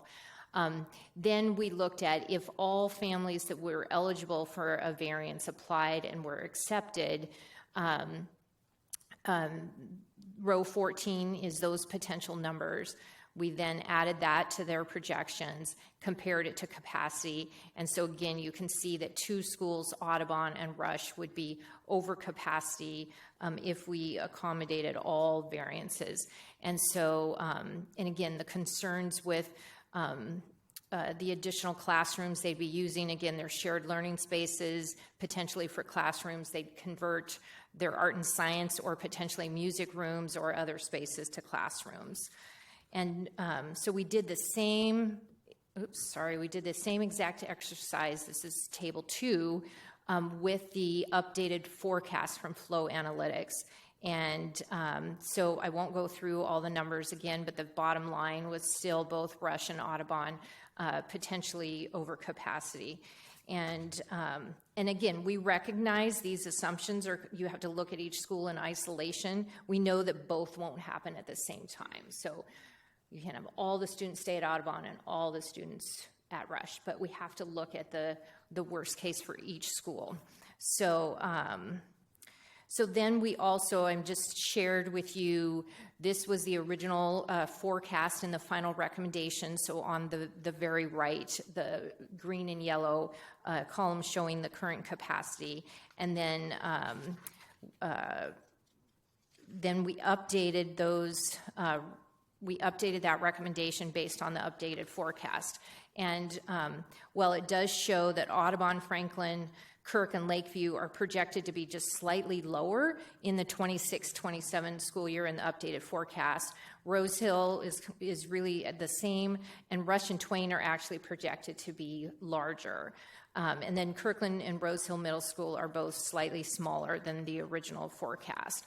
And so given that data analysis, the review and analysis, we were not able to fully guarantee that all variances can be accepted, but we did want to make sure we did enhance and update our variance considerations, and you'll see that in the recommendation. So the italicized language is what's new and different on here. That we added information about variances will be accepted based on space availability at the school, which also includes capacity at the grade level they're applying for. And that's consistent with our current variance process now. For example, you may have space in 10 spaces in kindergarten that you can accommodate, but those same 10 spaces in another grade level would cause you to have to add a classroom that the school doesn't have capacity for, where another grade level, you don't have to add a classroom. So it just depends on that grade level. We also added a bullet that priority will be given to current kindergarten through third grade students who are currently attending those schools, Audubon, Rush, and Twain, who have to move because of the boundary. And again, siblings can apply, but that will be based on space availability. So again, we have a strong interest in supporting our families and also making changes to our attendance boundaries. Our principals are aware of the revised language, and Director Stephanie Clark will work with our principals around the variances requests as we work with families to ensure that we have capacity and ensure that we serve their students. The variance process starts in the spring, and space is evaluated throughout the summer. Our goal for the boundary schools is to provide initial communication to families by the end of May, and then considerations will continue over the summer as things, change. Because we know some of these schools, there's a lot of transitions that happen over the summer. And I think I said at my presentation in March, the best thing our families can do is to let us know, one, if they haven't registered, please register for next year. If they are moving, out of either their neighborhood school or to another school district, please let us know that as well as soon as they can. So one last slide is just a reminder about our communication and transition planning. Following tonight's action by the board, tomorrow a district level communication will be sent to families sharing the boundary decision. And then on Wednesday, a follow-up communication will be sent by the building principal to current families. And then prior to spring break, the eligible families relating to boundaries exceptions will be communicated with, and they will also be communicated, eligible families about the variance process will be communicated with. Middle school communication will be sent to Twain fifth graders about the option for registration changes. And then student and family transition activities, they'll be welcome to their new building, will occur in the spring. So that concludes that information. Thank you. You're welcome. Any questions or clarification from the board?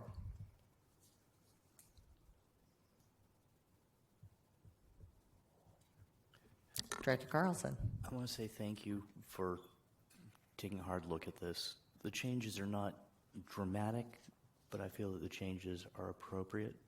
And I certainly hope that after review, if we couldn't accommodate, if absolutely everyone asks for a variance, then we can't say we can accommodate every variance. I sincerely hope that enough variances can be accommodated for the families who choose to opt for variances. So thank you.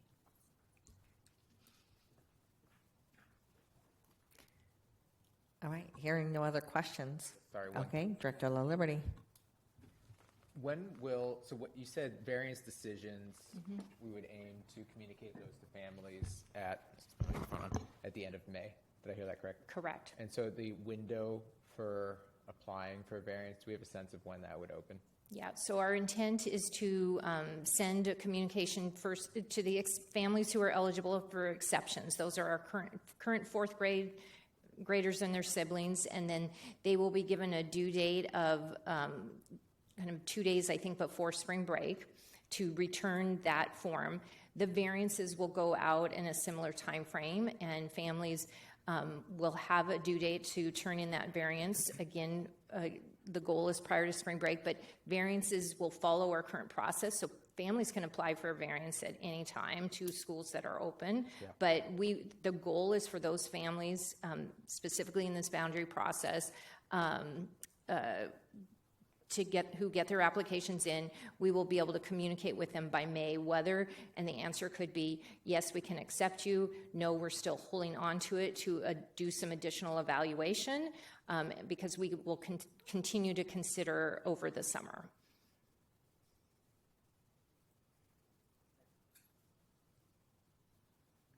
Okay.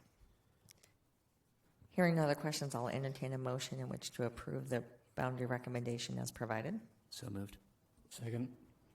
Been moved by Director Carlson and seconded by Director Stewart to approve the boundary recommendation as presented. Any further discussion or comments? Director Liberty? Only that these are incredibly painful, and the impact on individual families is felt and obvious. And I don't know. I appreciate all the work that's going into this. I appreciate the flexibility and that it sounds like we're going to be proactive in notifying families of their opportunity for variance and really pushing on that and doing the best we can to keep those who want to stay in their current school, making sure there's every opportunity for that we can accommodate. Okay. Thank you. Director Choi?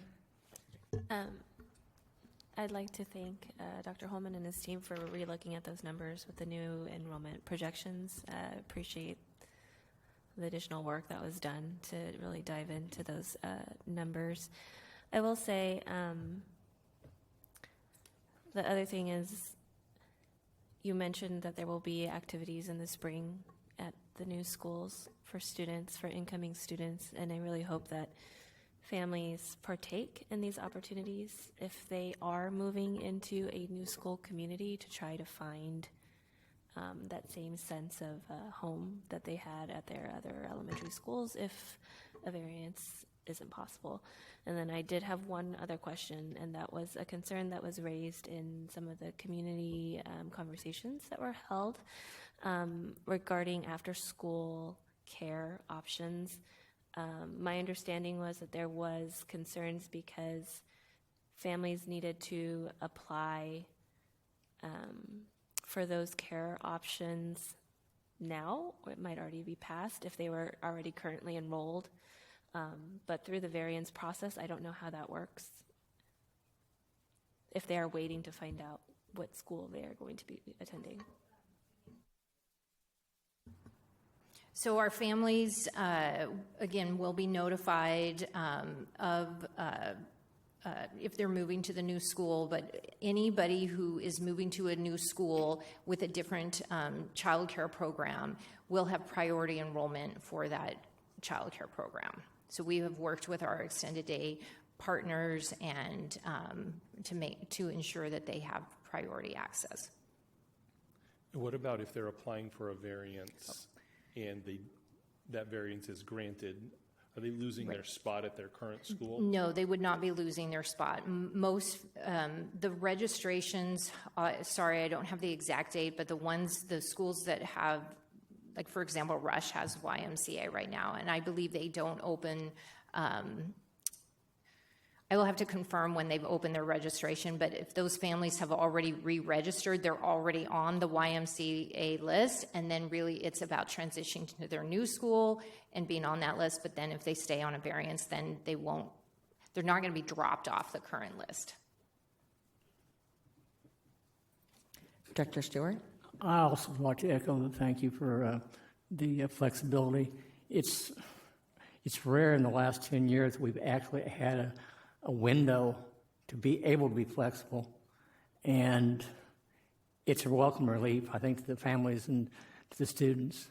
And the fact that we were willing to go and do the work, do the accommodation to try and have those variances made available. Heaven forbid it's 100%, but I find it that would be very difficult to believe. But the parents need to know that they have an opening. And I think that's important because they know that we're at a point where we're not growing head over heels like we were the last 10 years. Thank you.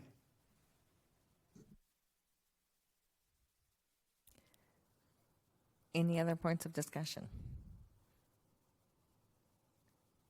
Okay, hearing none, I will call for a vote to approve the recommendation for the boundary as presented. All those in favor, please signify by voting aye. Aye. Aye. Anyone opposed? Hearing none, motion carries.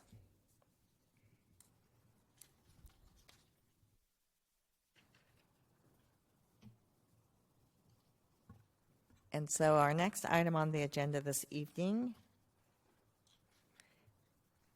is in regards to the construction levy proceeds from 2019 and 2022.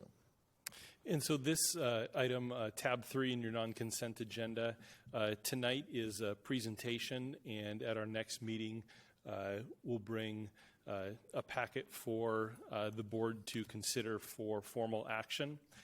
This is about redirecting the 2019 and 2022 construction levy proceeds and matching funds. As the board knows, our conditions are ever changing here across the district. Our enrollment patterns have changed.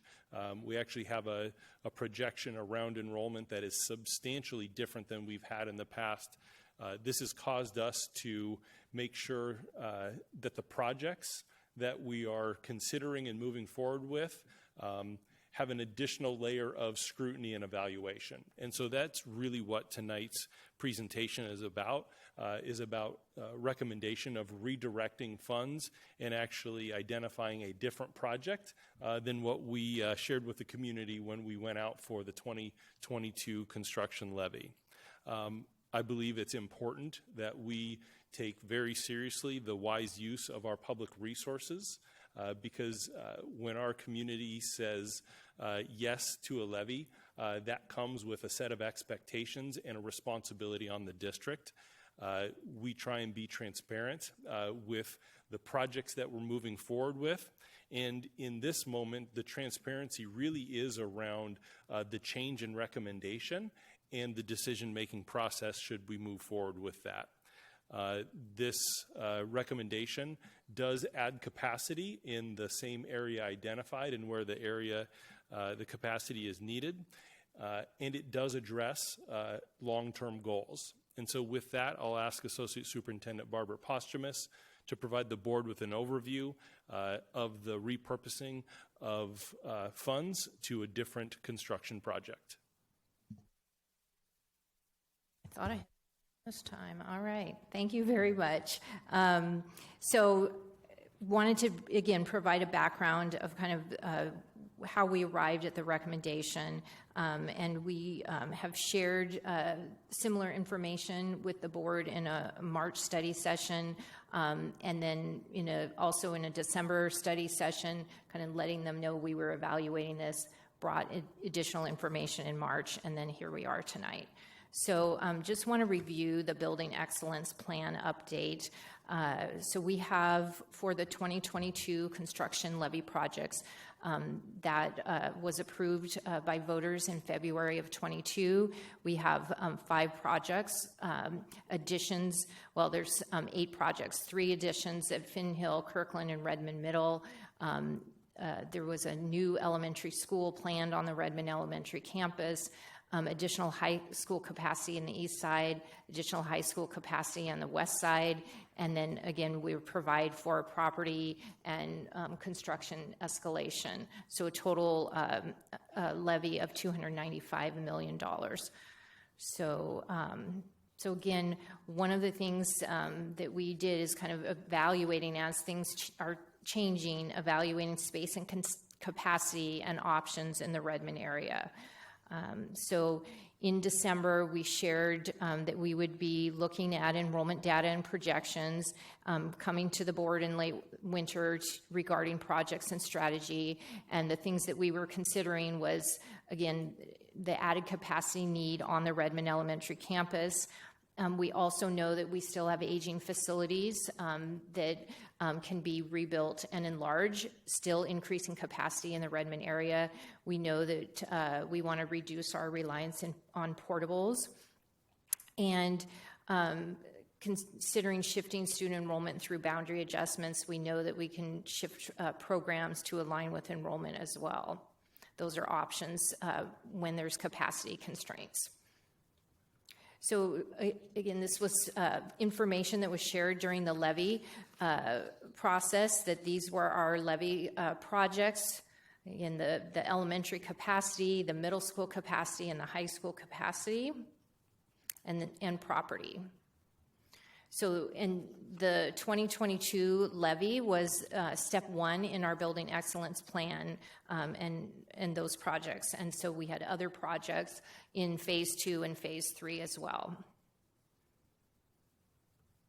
So we again, to do our analysis, we want to focus on the Redmond area. This is a map of our whole district. And for consistency, when the plan was put in place, the projections went out to 2029.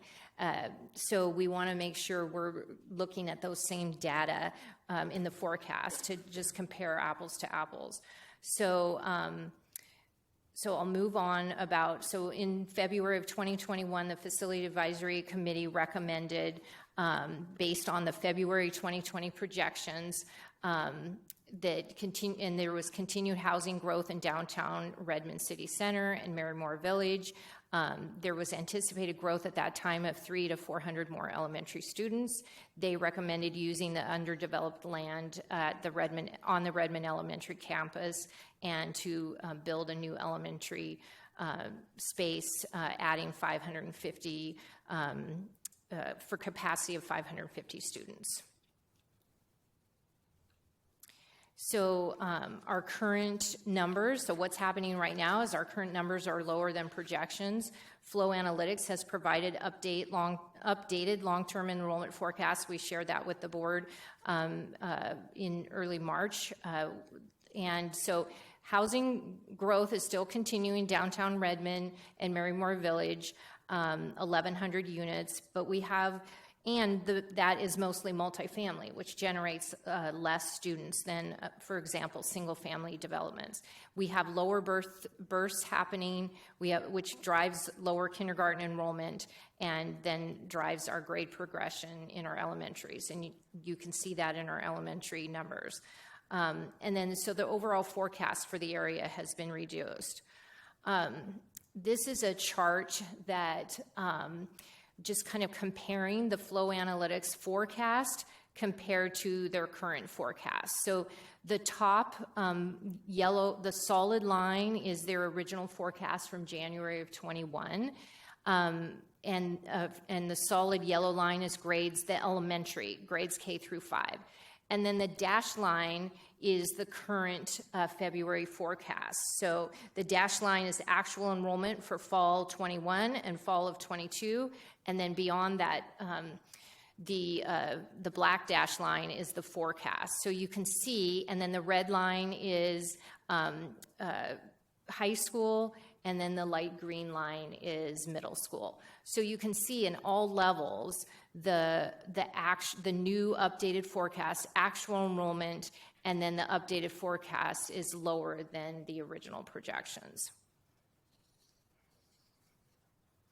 So, and then specifically in the Redmond learning area, there's a lot of numbers on this slide, but what it's meant to show you is the original January 2020 projection for fall of 29 had Redmond Elementary projected to grow to 1,000 students. That was really the impetus of the recommendation for building 550 student capacity.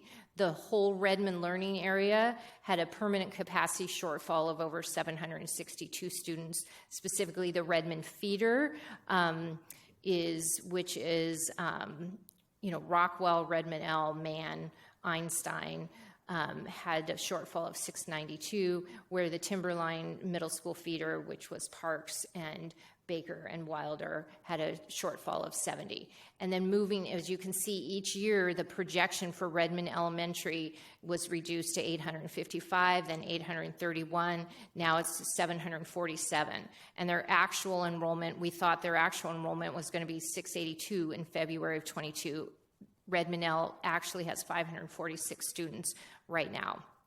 So back to that, where the red circle is. So right now, the projections for fall of 29 is the permanent capacity. Really, there is permanent capacity within the whole Redmond area, but within Redmond Middle School, the feeder schools, there's a 84, capacity right now. So let me and again, just a reminder that the trend in King County births has declined by 3,000 across King County. Our kindergarten enrollment was around 2,400 to 2,500 per kinder class, and now our enrollment this fall is 2,000 students. So that's just summary of that.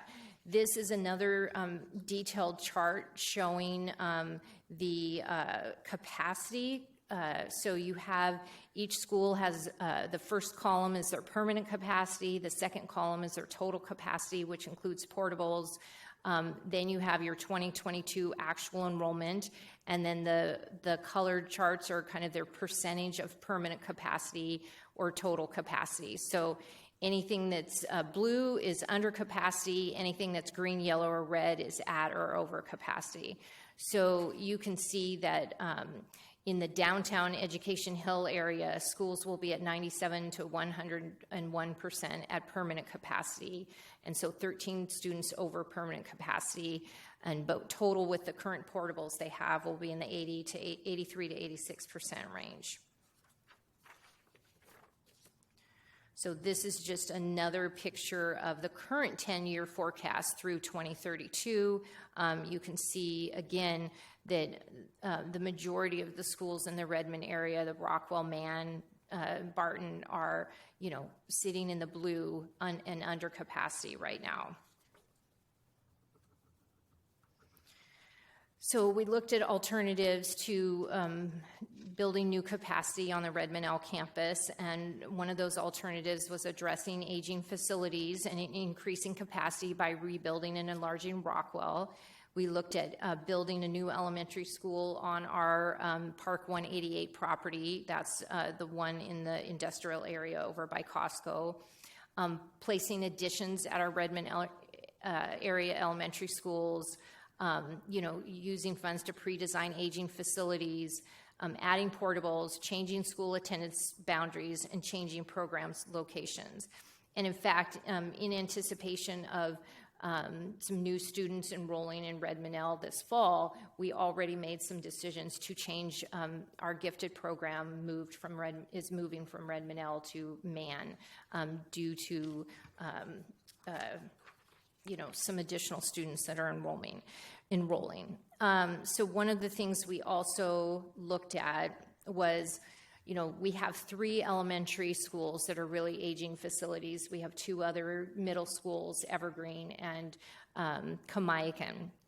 But of the aging elementary schools, we have Alcott, Rockwell, and Smith. And so we looked at kind of their age of those schools. Rockwell is the oldest school, kind of what phase was initially planned, but we looked at kind of what's happening with the enrollment in those areas. And both Alcott, the Evergreen feeder, and the Inglewood feeder, their enrollment projections are continuing to decline. And in Redmond, their enrollment projections are continuing to increase slightly. So, and we also know all of these are aging facilities and they reasonably need to be rebuilt.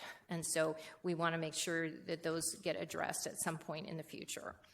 So tonight we're bringing you the recommendation is to repurpose our levy funds to rebuild and enlarge Rockwell Elementary for occupancy in 2026.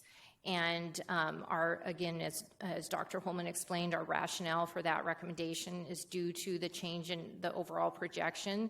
The need for a new school of 550 students has really changed. This will allow us to address an aging facility as part of our long-term goals, and it will allow us to address that aging facility now at a lower cost rather than in phase 3. We also know that we have a near-term life cycle upgrades that by rebuilding and enlarging, we can, not have to do that at that facility, and so it reduces our life cycle costs. It will add 252 permanent capacity to an area that is, has a slight growth projection. Permanent capacity will increase at Rockwell from 438 to 690. It will reduce our reliance on portables, and it still allows for future planning and considerations on the Redmond campus. So I want to walk through some of the financial impacts for this recommendation. So this is the first column shows the original budget for these projects. And so again, the $295 million. As we get closer to schematic design, then we're able to know closer the cost estimates, which is why we build in program contingency. We know that construction is increasing. I've heard a figure of 17% this year, but we're an 8%. We're estimating the next couple of years an 8% annual increase, but construction costs continue to increase, so we want to make sure we have contingency, so you'll see that line item. But our middle school additions, that middle column, we're using $9 million of that contingency construction escalation for their budgets. The new elementary project was needing about $5 million.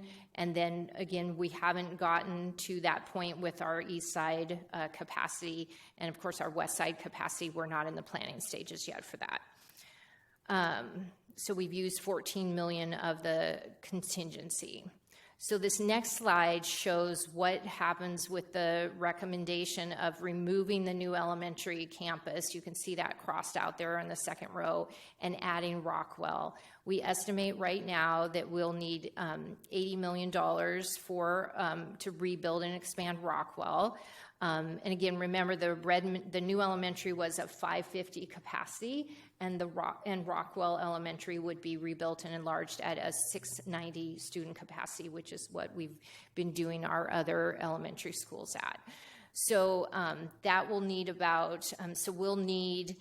that will cause the total project cost to go up to $306.2 million, so a need of $11.2 million. So I want to walk through how we're going to pay for that. So these are slides I brought back in from older presentations, but some people need the visual. I've got a lot of tables, but some people like these visual charts, so I want to bring that in. But our 2016 bond, the voters approved a $398 million bond measure, and combined with our state construction assistance funds, impact fees, interest earnings, that provided us $458 million in total revenues. We spent our original plan of $420 million. And again, due to careful management, of our projects, we were able to complete projects within our resources. And then we used $25 million of those funds for property purchases. And so we have just $4 million remaining in our 2016 bonds, and those bonds were repurposed back in 2019. So for our 2019 levy, that was a $120 million levy, plus we were going to use another $24 million from other sources for $144 million of projects. We have one project remaining, that's our core addition at Carson, before we have final expenditure figures, but right now we're estimating $135 million for construction projects. Again, due to careful management of projects, favorable bid packages, optimizing schedules, that allowed us to save about 7% of the original construction budget. And then in addition, we received state construction assistance funds from the state that we weren't originally planning on. Impact fee collections and interest earnings provided additional resources. And sometimes we get asked, well, why didn't you plan for those additional revenues ahead of time? Well, we can't always count on, we don't know if the state is going to approve assistance. The impact fees from our cities fluctuate up and down every year, and interest earnings. Right now we're in a good interest rate environment, but some years, interest rate earnings are very low. And if you make those assumptions of those collections and then they don't materialize, then I would be up having a presentation saying we couldn't afford to pay what we promised, and I don't really want to do that. So moving on, so that's the 2019 construction levy, and then the 2022 construction levy, which is our newest levy. Right now, we always, as we collect impact fees from our cities, we start assigning those to the projects assigned. And so impact fees right now in the city of Redmond are actually coming in nicely. And so we've got an additional $13 million in impact fees remaining that we can use toward these projects, allowing the other resources to be used elsewhere. So that's the nice bar chart, icons. This is the financial table. So for others that like tables. So those three things that I just went through, the first three rows, are we have $4.3 million in the bond program left, $17 million in our 2019 capital levy, in the 22 capital levy, the $12.6 million in impact fees. So that gives us $34 million remaining. We need to set aside funds for property parking acquisition, LGO bond costs, that's front funding our 2022 levy. And then that leaves $27 million, and then the $11.2 million that we need for the rebuild and enlarge Rockwell. And so that leaves $15.8 million still to support any construction project inflation, pre-design, planning, and property. And again, we are still in a hyper construction inflation period, so it is important that we keep some of those dollars for that. So that comes to my last slide. That brings us to the recommendation and how it can be funded. And so tonight you're receiving that presentation. Attached to the board materials is the resolution that's been reviewed by our legal counsel. And again, both of our levies allow the original resolution allows those funds to be used for any capital project, but we want to make sure that we're, again, being transparent with our community. And so we're both putting, this resolution allows both the 2019 and the 22 construction levies to be redirected so they can be used for any capital construction projects to serve our aging facility, capacity needs, rebuild and enlarge projects, facility additions, portables, upgrades to classrooms, future bond and levy planning, and internal building modifications and property acquisition. So that's really the purpose of the resolution and what it allows. And so after tonight, we will be doing a communication to the community and staff. We'll do a press release, send a message again to community and staff, and then informing them that on April 3rd, the board will take formal action on the recommendation. And then once that formal action is done, then support services will begin to determine the delivery method for the Rockwell project, gather a design team, and start moving forward on that. Thank you. I think, Dr. Holman, you have some questions. Not questions. I want to highlight a few things in this presentation. On slides 6 and 7, that was information that we went out to the public with as part of our informational campaign about the 2022 levy. On slide 6, it talks about elementary capacity in the Redmond area.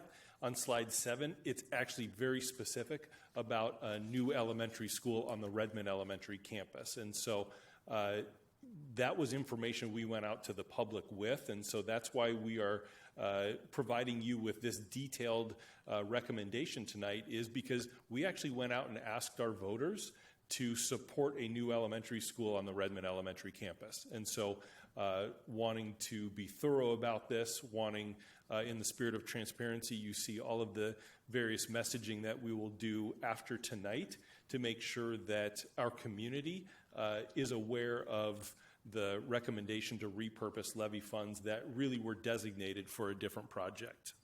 I also want to talk about, part of the data states that in 2029, that the Redmond area elementary schools will have permanent capacity of 84 students.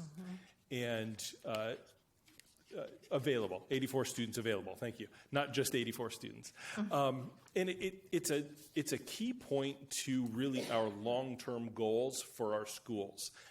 84 student capacity spread between, I believe it's 5 schools, really doesn't lend itself to our schools being able to manage and operate the fluctuations in student enrollment patterns. They may fluctuate up, may fluctuate down, but having available space within your school to be able to accommodate that without needing to reduce the standard of service is really important. The board knows we are developing goals related to our long-term construction planning for the district. And so I just pulled those up. I know I've shared them previously with the board, but I think it really does relate to this recommendation as well. Primary in that is that all schools in the district can implement the standard of service. Currently, Rockwell Elementary, being an aging facility, does not align with our standard of service in Lake Washington. And so this accomplishes a goal in that regard because we believe that is the best environment for our schools to be able to address the learning needs of students. Another one of our goals is that all of our schools have a target enrollment between 80 and 89% capacity of their schools. Again, that allows for that fluctuation to occur without jeopardizing or minimizing the educational opportunities for students on any given campus. And so I think those are a couple of key points as well as we think about our long-term goals for construction and our facilities within the district. Any questions? Just to thank you. This is a really complicated shift. The universe, the world changed on us. Nobody could have anticipated some of the things that we've hit. Those projections, if you had shown me projections in 2019 of what was going to happen, I never could have believed it. So thank you for trying to find a way to do things thoughtfully when the world changed on us. So I do have a few questions. So I would assume this was true as well if you'd put a school on the Redmond Elementary campus, but at some point after that school would be open at Rockwell or Redmond L, they would have a boundary review within that area and do that same sort of shifting of what we saw this evening, correct, in which to balance out that enrollment. Correct. Correct.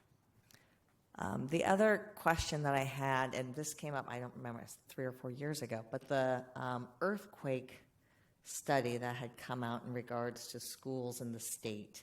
And I believe Rockwell was on that list, and I don't quite remember exactly what the findings were within that.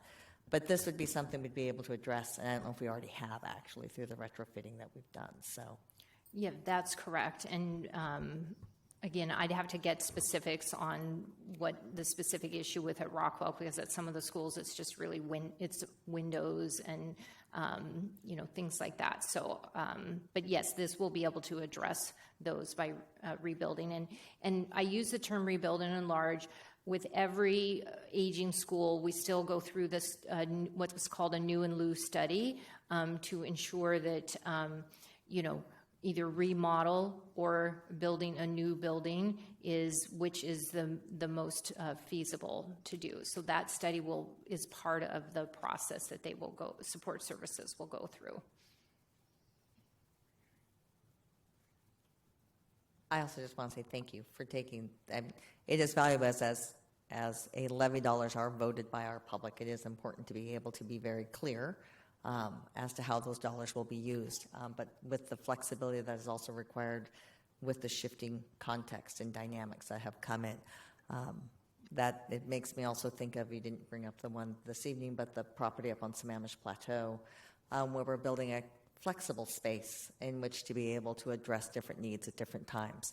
So this sort of applies that. So appreciate that opportunity and being able to bring this forward and hopefully address those needs. I remember when I came on, there was the plan to rebuild all the schools within our district. At several different times along that way, there have been challenges with seeking funding and different things, and then the growth started. And once that growth hit us at 500 kids per year, the option of rebuilding and enlarging was much more limited, especially in the Redmond area. So this is a great opportunity to take that breather moment and be able to address still some of those additional challenges that are still there. So appreciate the work in going forward with this and the communication planning to go out. And then if the board has any questions or follow-up that would be beneficial prior to taking formal action, please just let me know, and we would build that into a presentation for the board at our special meeting, which is next Monday, April 3rd. At 5 p.m.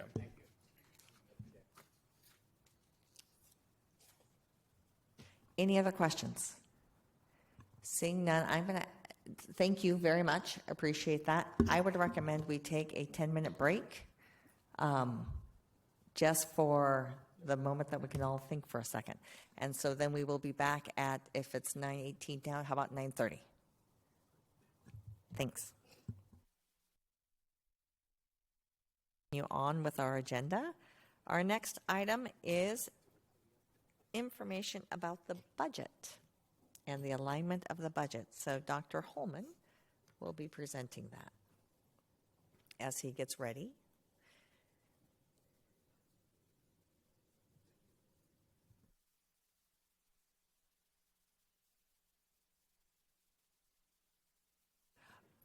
Right before he starts, it appears I have somebody who would like to make a motion in regards to our agenda.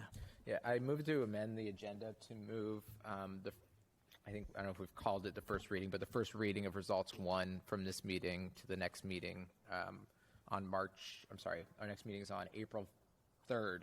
So move that item from the agenda tonight to the agenda for April 3rd. Is there a second? Second. So moved by Director Liberty, seconded by Director Choi to move the results monitoring to our next board meeting, which is Monday, April 3rd. All those in favor, please signify by voting aye. Aye. Aye. Aye. Anyone opposed? Having none, we will make that change to the agenda and move it over to the next one. So with that, Dr. Holman, you can go forward. All right, thank you. So tonight I want to provide the board with an update just around the budget alignment work that the community is aware of, you're aware of, staff are aware of, but I think it's good to continue just talking about some of the work that's going on, the changes that are occurring as we move through this budget season. And when I think about alignment, it's alignment of strategy and ensuring that we're funding our priorities and our strategic direction, but it's also alignment of our resources, ensuring that we maintain fiscal viability in the long term, that we have our revenues aligned with our expenditures for the fiscal health of the district. And so it's alignment in multiple ways. When we think about our strategic priorities, equity, inclusion, and MTSS, it really is the core of the work that we are partnering with our schools around, knowing that equity really does overlay everything we do as a district. The board has adopted policy related to equity. The administration has adopted an administrative policy related to equity. And equity really is about ensuring that the programs, services, and supports, the school environment for each and every student is accessible, it's safe, and viable. Our work around inclusion and MTSS, ensuring that our instructional programs and services actually cast a wide umbrella so that all students are able to attend their neighborhood school, participate in core instruction, and receive the type of instruction that they need to be successful. The work of thinking about our budget really is driven by values. You'll see these values aligned with the board's policies. As we think about academic excellence for each and every one of our students is a value that drives our work. The well-being for students and staff. You heard a presentation tonight around part of that well-being for students. Considering issues of equity, that is a value as we think about how do we use our resources to the best degree to accomplish the goals that we have for our students in our district. Engagement of our stakeholders through processes, operational efficiency and success, long-term fiscal viability of the school district, clarity in the processes and the communication through this, and then transparency and communication and decision-making around our resources. Just want to talk briefly about just kind of some big picture items around our budget.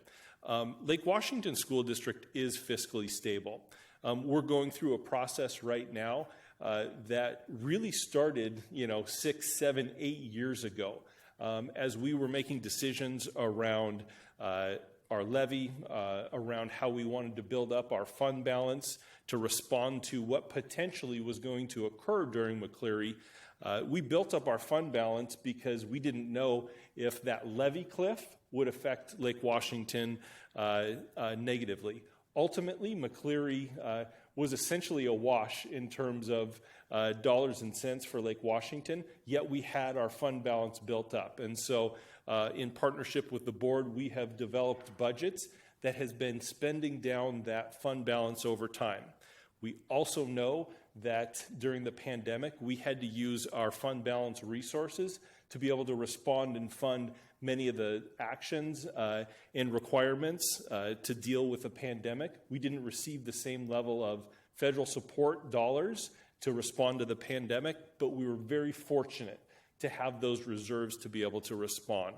And so the work that we're going through right now, we knew 6, 7, 8 years ago that there would come a point in time where we needed to realign our budget, right-size our budget, and get revenue back in alignment with expenditures for the long term. At this point in time, we will be bringing a budget to the board in June of 2024 that has revenues and expenditures aligned. Again, that's about 16, 18 months out. But there's ongoing work right now around our budget, but that is the point in time where the board will see a budget that actually has revenues and expenditures aligned with one another. The legislature is currently in session, and we know that there are, I'll just say, impacts. Some could be positive, some could be unfunded mandates. We don't know what that outcome will be right now, and so any budget outlook that the board has seen really doesn't take into consideration the legislative impacts that really are unknown right now, although we're tracking very closely what's occurring. We know our legislature is going through their work right now. And this work around budget really is around reprioritization and focus, and trying to be intentional with our resources. This is a slide that you have seen And really what this tells us is that our enrollment over the past few years and our projected enrollment really does continue to have declines. And really the long-term projections has us continuing to decline, and so we will build our budgets in that regard.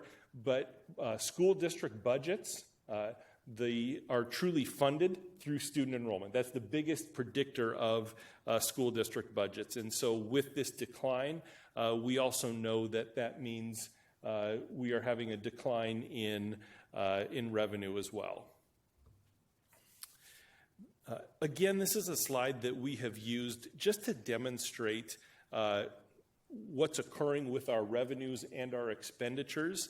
And really, you either want that blue line to be slightly over that green line, or you want them to be concurrent with one another. And here you can see that since 2021, we've actually had our expenditures higher than our incoming revenues. Again, that's intentional. We've been doing that on purpose to spend down our fund balance, but we're at that place where we need to do that work to ensure that our revenues and expenditures in the long term are aligned. I want to talk a little bit about community engagement. You've seen this slide before. Again, as we think about our long-term budget work, we're also thinking about how do we update our strategic plan concurrently so that as we are thinking about our strategic efforts moving forward, that we're also identifying the resources that are available to be able to fund those strategic priorities. One of the first steps in the process was really reaching out to our community through a thought exchange. We've completed Thought Exchange 1. Thought Exchange 2 is out in the community right now. And these are just some high-level themes that came back. Once we receive Thought Exchange 2 back, we'll do the same thing, but then we'll actually publish the results with the details to our community as well. So you can see here a high focus on students and quality instruction, quality staff to ensure that that our schools and our classrooms are viable for students. And so really appreciate this as we think about how do we align supports for students, even as we need to think about reprioritizing revenues. So a couple of next steps around community engagement. As I said, Thought Exchange 2 was just published, I believe it was on Friday, with a question asking our community what programs or resources should be prioritized in the budget to ensure student success. And a Thought Exchange allows any individual to make a statement, and then really that entire community within the Thought Exchange responds to those ideas. And it does help to really identify those key priorities and key areas within the community. Another effort that I don't believe the board is actually aware of, as we think about our community engagement efforts, we're going to identify some resources from internal budgets and to be able to then go out to our some very targeted key stakeholder groups, work with our equity and family engagement team to listen, to hear from them, to engage with them around what's working around our equity and family engagement efforts, and what are some gaps. And even with a limited resource pool, be able to work towards addressing those and really help have our key stakeholder groups inform our budget work as we bring a formal recommendation to the board in June around a 23-24 budget. And then finally, the planning around our 23-24 budget, that should say our 24-25 budget and our strategic planning process really is all of the work that will go on next year around engagement and planning for the future. And so some realignment of resources. A couple of things up front. As we address our overall budget, sometimes it's looking at specific positions that we're not going to continue. And you can see here 2 specific positions that currently unfilled, and so we're actually moving away from them, identifying how that work is getting done within the system. But one is our Director of Technology Integration, the other is our Emergency Manager position. Some other realignment work that we did really focuses on support for Tier 1 or core instruction. And in non-educationese, what does that mean? Core instruction is the instruction that our grade level teachers provide for all students. You think about reading instruction. The kind of theory of action and the research points to students participating in core instruction actually has the highest leverage in students achieving standards, in learning to read, learning literacy skills, and then having supports, intervention to accelerate learning and growth for students that have gaps. And so really focusing our efforts around Tier 1 supports is important.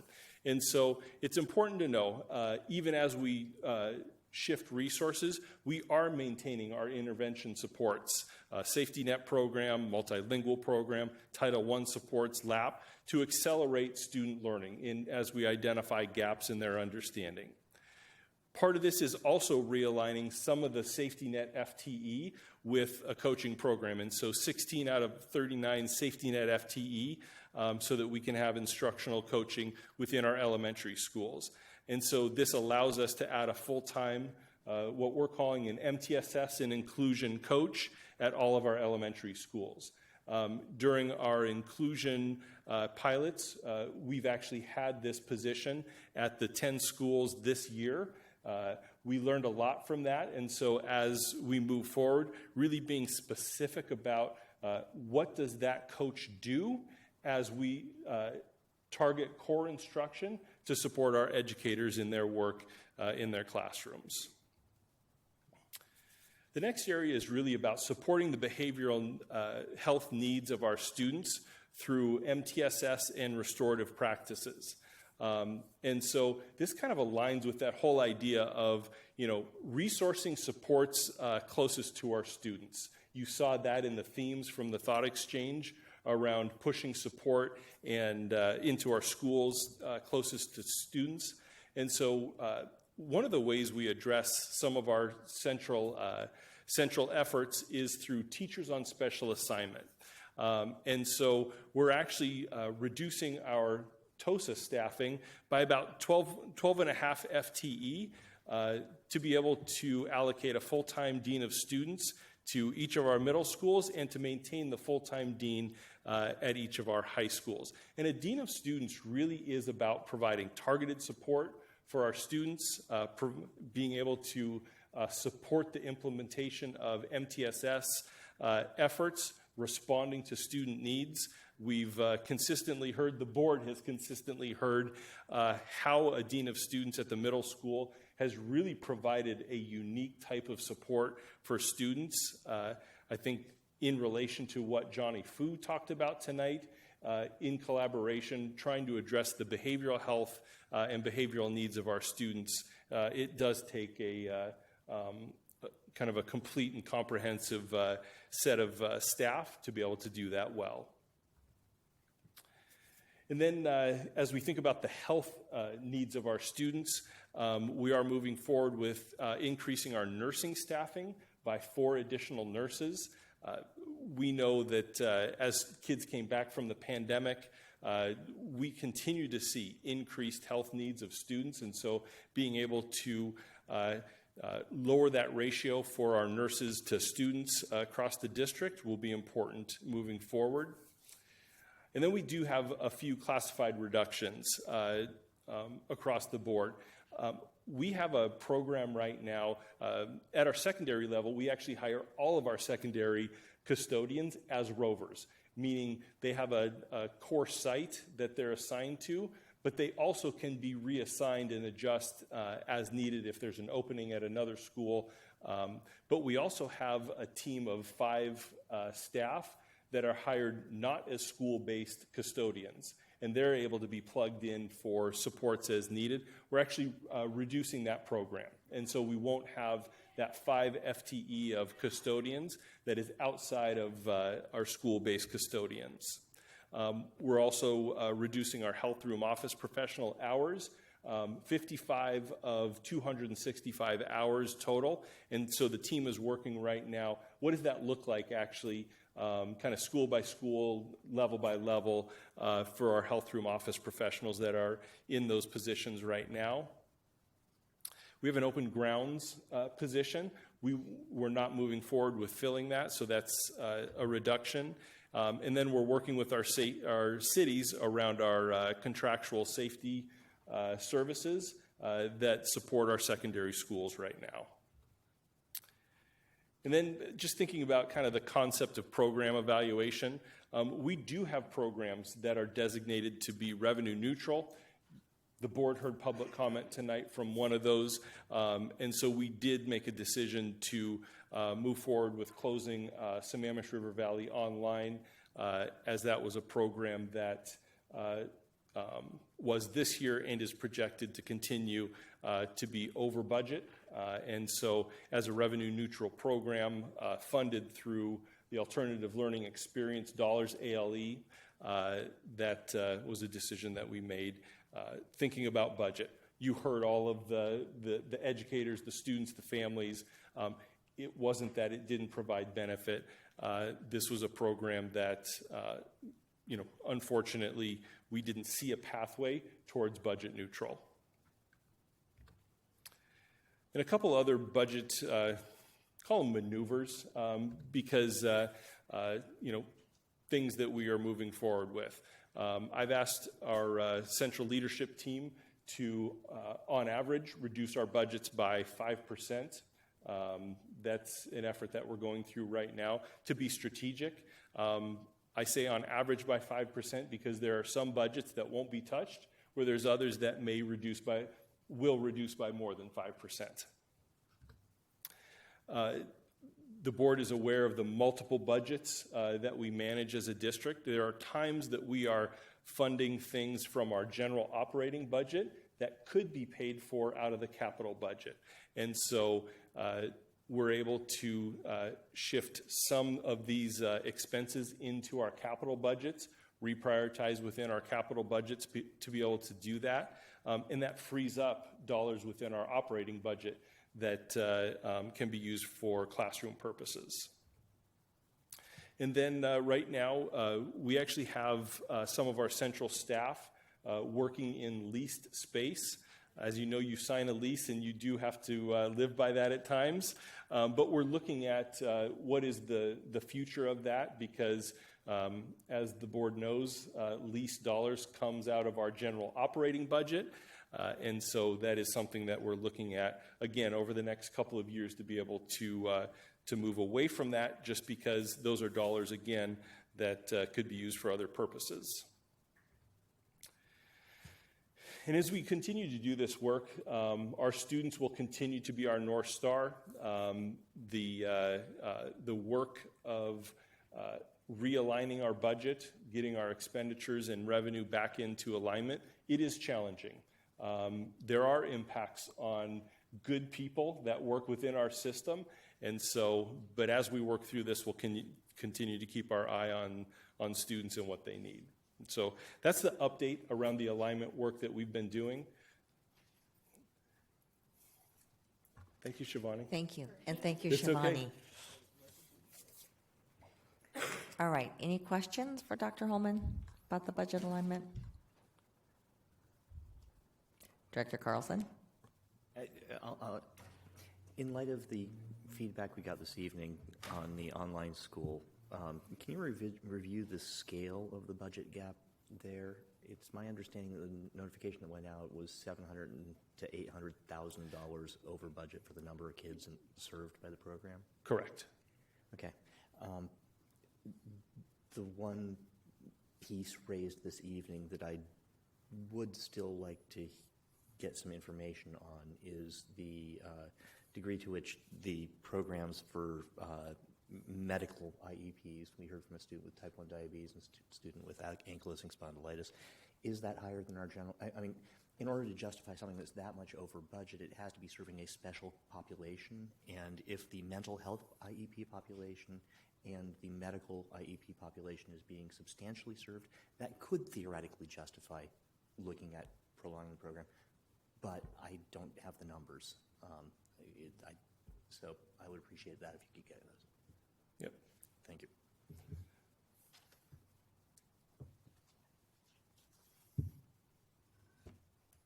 No additional questions?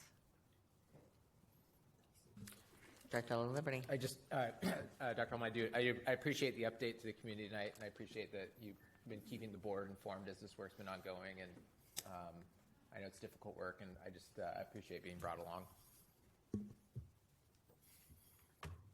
Director Stewart. We basically touched on those hard numbers of the impact on the budget, the fact of having to close the online school. Could you give us just a thumbnail, quick look at, bless you, of what efforts are going to will be made to assist those students that are going to be affected, and how we're going to work? Are we going to work, I assume, family to family, and what resources that we already know that are out there that we can place them with immediately? Yeah, absolutely. And in terms of placement, I probably couldn't tell you placement-wise, but I can tell you the information we shared with families when we sent them the message. Because we do have some unique educational opportunities in the district as well. I know one of the, or a couple of the options that we provided to families, Emerson High School is a school that has a unique setup, has a unique, not schedule, but how they think about their academic calendar. They actually split their quarters into halves, and so they actually have kind of multiple grading periods and sessions throughout the year. I continue to hear from students that that's actually a benefit because the timeline is much shorter for them to think about their academic progress and results. And so Emerson High School, I know a couple of families have already reached out to Emerson High School. Emerson K-12 is it's a parent partnership program for students and families that have selected to do homeschooling. And so to participate in Emerson K-12, you are required to submit the intent to homeschool paperwork. And by doing that and enrolling in Emerson K-12, you actually have access to an array of different academic offerings that either the family chooses because they want their child engaged with other students through their academics. Maybe they don't have the background in social studies to be able to teach that, and so it helps to be able to provide it that way. We also mentioned another option. It pains me to tell our students, Lake Washington students, about a program that would make them not Lake Washington students, but there is the Washington Virtual Academy. It's called WAVA. It's an online program that is available to any student in the state of Washington. And so there are some students that really do like the online program, and so we did share that information and contact information, links to the WAVA website, enrollment forms, and things like that as well. As we think about students on IEPs, Chris, I will follow up with the information you asked for as well. Those are always individual conversations, but I also know our staff will work with each one of our students as they are thinking about what unique supports that they need, or unique schooling, or which option would best serve their needs.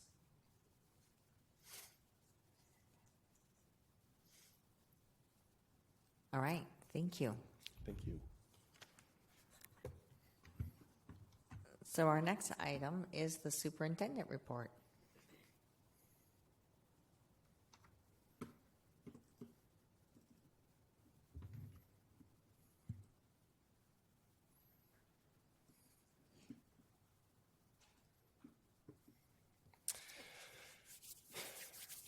So I had the privilege of going out to a softball game between Lake Washington High School and Redmond High School last week. And they asked me to throw out the first pitch. That's why I'm standing there with a softball.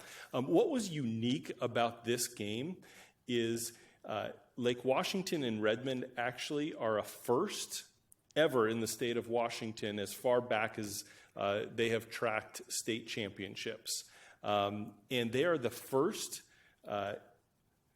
teams within the same district in the same sport to both win state championships in the same year. And so Lake Washington won the 3A title last year, and Redmond won the 4A title last year. And so they commemorated that by hosting a game at Lake Washington High School. You can see there in the upper right-hand corner both of the trophies, and the girls standing there were the girls that were on the team last year that participated in that state championship. So I had the privilege of going out, talking with the girls, talking with the coaches, shared a few comments, and then threw out the first pitch, and fortunately it was a strike. And so it was fun. It was a tremendous amount of fun, and I'm just glad I didn't throw it over the backstop or in the dirt. So, and on a beautiful new field funded through our levies, and so there's actually a good turnout. Another update that I wanted to share, I wasn't able to attend this, but John Muir has a history of family literacy nights, and you can see here, yes, those are cupcakes that you're observing there. And on an annual basis, one of the staff members actually puts this together. And it's pretty amazing. And so you can see here, they had a ton of events, a lot of literacy activities, some literacy twister, reading tic-tac-toe. They had a book fair, a book giveaway, pizza. Their theme in the cupcake display was the Very Hungry Caterpillar. And so I know they have always had a tremendous turnout at their family literacy night, of which they did again this year. And so just really appreciate our school team out there, because a literacy night doesn't happen if you don't have a core of staff and families that are committed to making that happen. And so our teachers stay late. They, make all of these plans to make their little stations and games exciting for kids. And, kids love to see their teachers outside of the school day. And it comes with this amazement and this wonder that occurs. And so just want to thank the John Muir team for everything they did. What's on the calendar? I have 2 slides for this. It is remarkable, the number of religious holidays, the number of calendar New Year's that occur. You can see here in April, there's so many things here. World Autism Awareness Month. The board just recognized tonight School Library Month. And then look at this list of religious holidays and various New Year's that our community, members within our community are celebrating during this next period of time. And so I'm not going to read each of them, but just want to recognize the fact that we have students and families that participate in various religious holidays, religious events, and we're just really proud to be able to celebrate that with them and provide them the opportunity within our schools to recognize that. So that's my superintendent's report tonight. Thank you. All right, our next item is Public and Community Affairs. There's not much of an update. After the visits to Olympia, we've tried to have one-on-one follow-ups on various topics. The only hope we have, I think, is the budget reconciliation process, and I'm not holding my breath. It's grim, and we're not getting the promised funding that they told us that we'd get this session after being ignored in McCleary 2 years ago, or last time around when they did these budgets. It's Dr. Light, but those chickens will come home to roost for some folks. Thank you. And Dr. Hellman? Yeah, Associate Superintendent Barbara Posthumus has a few updates to share. We are tracking our legislators' efforts right now. We know that the Senate's budget was released last week. The House budget was supposed to be released today. I haven't seen it yet. So it's interesting to start unpacking what the Senate provided with some slight increases in special ed funding, and I use the word slight because very slight compared to the gap that there is between state funding and really what it costs to run a special education program, working to address some transportation components, and so. You just gave my update, so. Okay. On March 20th, the Economic Forecast Council released its revenue forecast, and they stated that there was a growth of 3.8%, which is the slowest revenue growth we've had in 10 years. So that's kind of an interesting piece of information as they work to finalize their budget. But the legislature is approaching the opposite chamber policy committee cutoff on March 29th, so 2 days from now. The fiscal committee cutoff is Tuesday, April 4th. So in the Chamber of Origin, bills that do not advance are considered dead, though they can be revised for the purpose of the budget. So in the last 3 weeks, we've testified on 6 bills with a combination of virtual and written testimony, focused on explaining bills' potential impact to staff and resources, effectiveness of proposed programs, and again, urging our legislature to provide funding for all new requirements. We communicated with John communicated with each of our representatives to share our long-term special education and transportation needs. We sent a letter to the House Education Appropriations Lead advocating for increased special ed funding. As John said, the Senate released its budget on Thursday, the 23rd. The House just released their budget this afternoon. We're in the process of analyzing the proposals this week, and they expect to advance their budgets quickly, and they're moving the final policy bills to exec session. And April 23rd is the last day of regular session. So continuing to analyze those impacts. So that's my update. And I just need to say something that's out of process and turn. I was just looking at the HR report, and I'd be remiss that I noticed that Tim Kimbrell is retiring after 40 years, almost 40 years with the district. His last day is March 31st. Tim is a truck driver, works in our warehouse.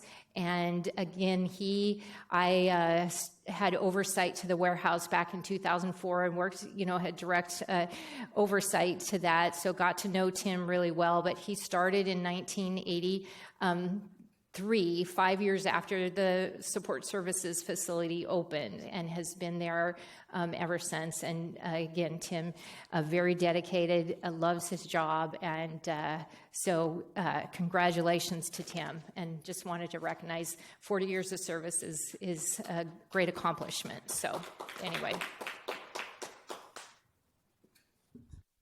Well, thank you. I'm done. Okay, that was All right. fast.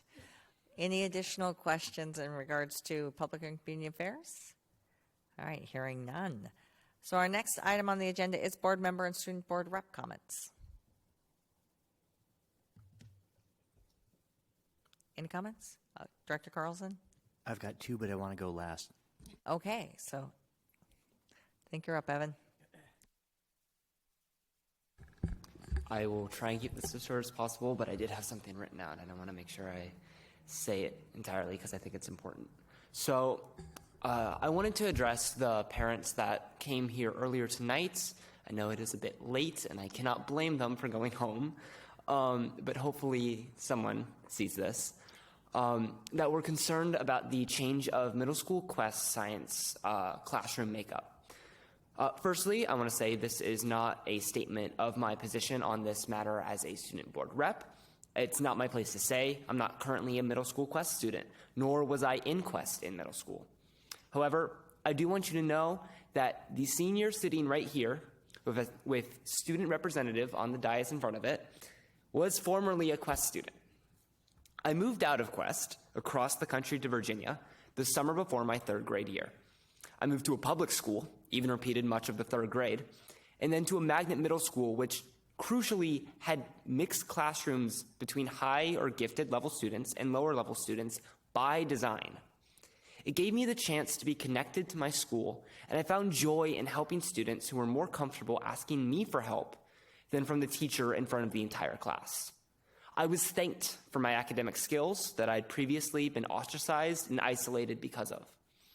Yes, my classes were less geared towards my learning speed, but in replacement of the deep dives, I gained a deeper level of understanding of the subjects by working with my peers, seeing how problems were tackled in different ways. I found good questions were out there that I'd missed just by accepting the learning as reality and powering through it with my own academic ability. All of these things may have not had the same positive impact on me as a separated class would have, but I believe that these mixed classes helped me achieve things like student board rep and with better communication, and have prepped me better to achieve in a world of differing abilities. I hope you don't take from this that I am invalidating you or your students' concerns. Your concerns and anxieties are the same ones that my family had when moving.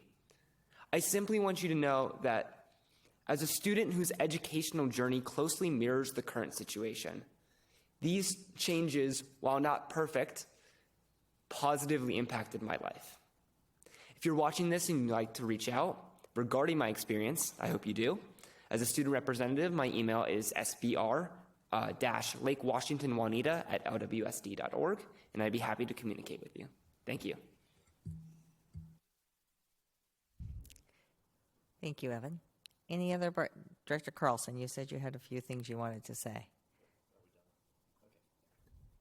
So thank you for sharing that. And I actually have a similar personal anecdote to share with regard to this evening's meeting, which is, and I'll try to keep this as brief as possible.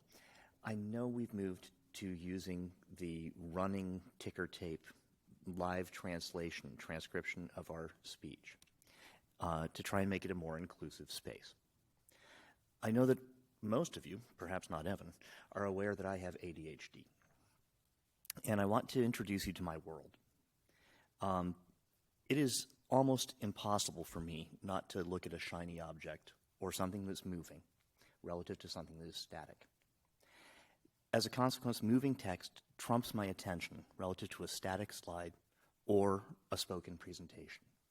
I will be reading it, I won't be hearing whatever you're saying. Now, let me introduce you to things that show up in our live transcription about once a minute.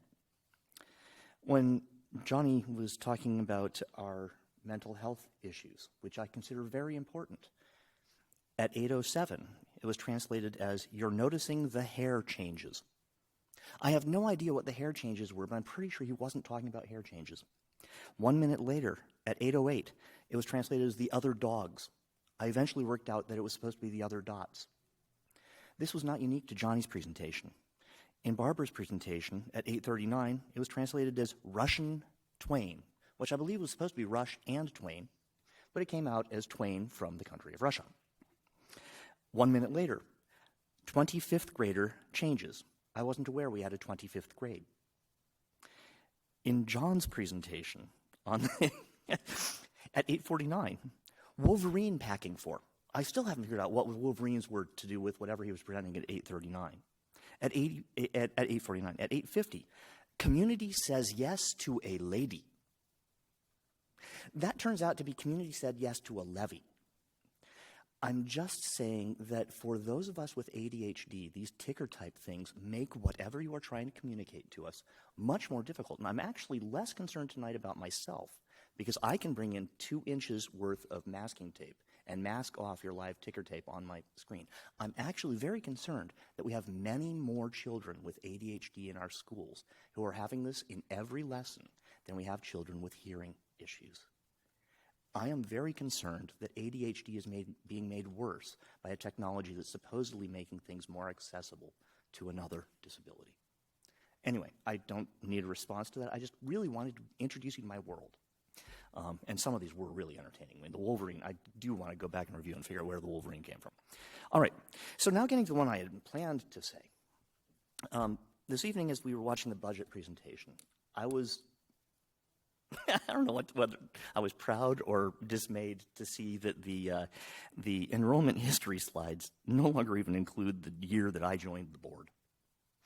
I was first elected in the 2007 election, and 2008, our first year that was on there is 2009-10. So that says a little bit about it. And back in 2007, when I decided to run for the board, there was something that was very important to me about why I ran for the board. I had a 1-year-old, a 4-year-old, and a 7-year-old in our schools. Combined, that was, well, given that the sum for my colleagues, who I eventually joined, was 0 children in our schools, that I felt qualified me strongly for being on the school board. It turns out having children is not actually a qualification for being on the school board. The only qualification is that you are a registered voter and you live in the right region. So, having run and believing passionately that it was very important for myself to have kids as a representative, and that not having kids in the schools potentially makes one less in contact with the school system. My 1-year-old from 2007 will be graduating in the class of 2023, and there were no more Carlsons that came along. So my last child will be graduating this June. That internally, the first thing I want to say is I will not be running on the ballot in November. That is important because the candidate filing to participate in the election is between the dates of May 15th and May 19th. There will be an open seat in our district. I feel I would be remiss if I didn't try to get as many people to pay attention to that as possible. So that is the first piece of this, is that I really hope that we can find people who are interested, and I encourage them to contact me or to contact the rest of the board for information on what it is to be a board member, what sacrifices are involved. There is 0 salary involved, and I believe that is a good thing. But it is not a highly compensated volunteer position. The other thing I wanted to announce in public is, in tandem with that, not only is my son graduating, but there's a certain amount of international travel and other things that are in my near-term plans that truly would, even though I don't feel like I've done my best as a board member over the last couple of years, I will not be able to participate at the level I would like to between his graduation and whenever the election happens. So I'm announcing tonight that my intention to resign effective July 1st, so that this is where things get complicated, so that I don't have to show up to meetings where I will miss them. I've missed relatively few, but I would miss a whole lot of them between July and next November, much less next January when we will seat whoever wins the election. This is a decision that I'm saddened by, but it's something that I feel it's very important for the good of the district that I do this and be honest about what I can give the district. The consequence of that will be that the rest of the board, as I understand it, because I will be leaving more than 3 months before the election, the rest of the board will have to figure out how to find an interim replacement for my seat in the period between July and November. I will recuse myself from all such conversations about how to do it, but I am publicly saying that this is my intention, and I wish all of you the best of luck. I will be showing up to the board meetings between now and July, and I will be doing my best to continue to be contributing meaningfully. But this is my intention, and I really hope that it's going to achieve the best possible outcome for the district. So thank you.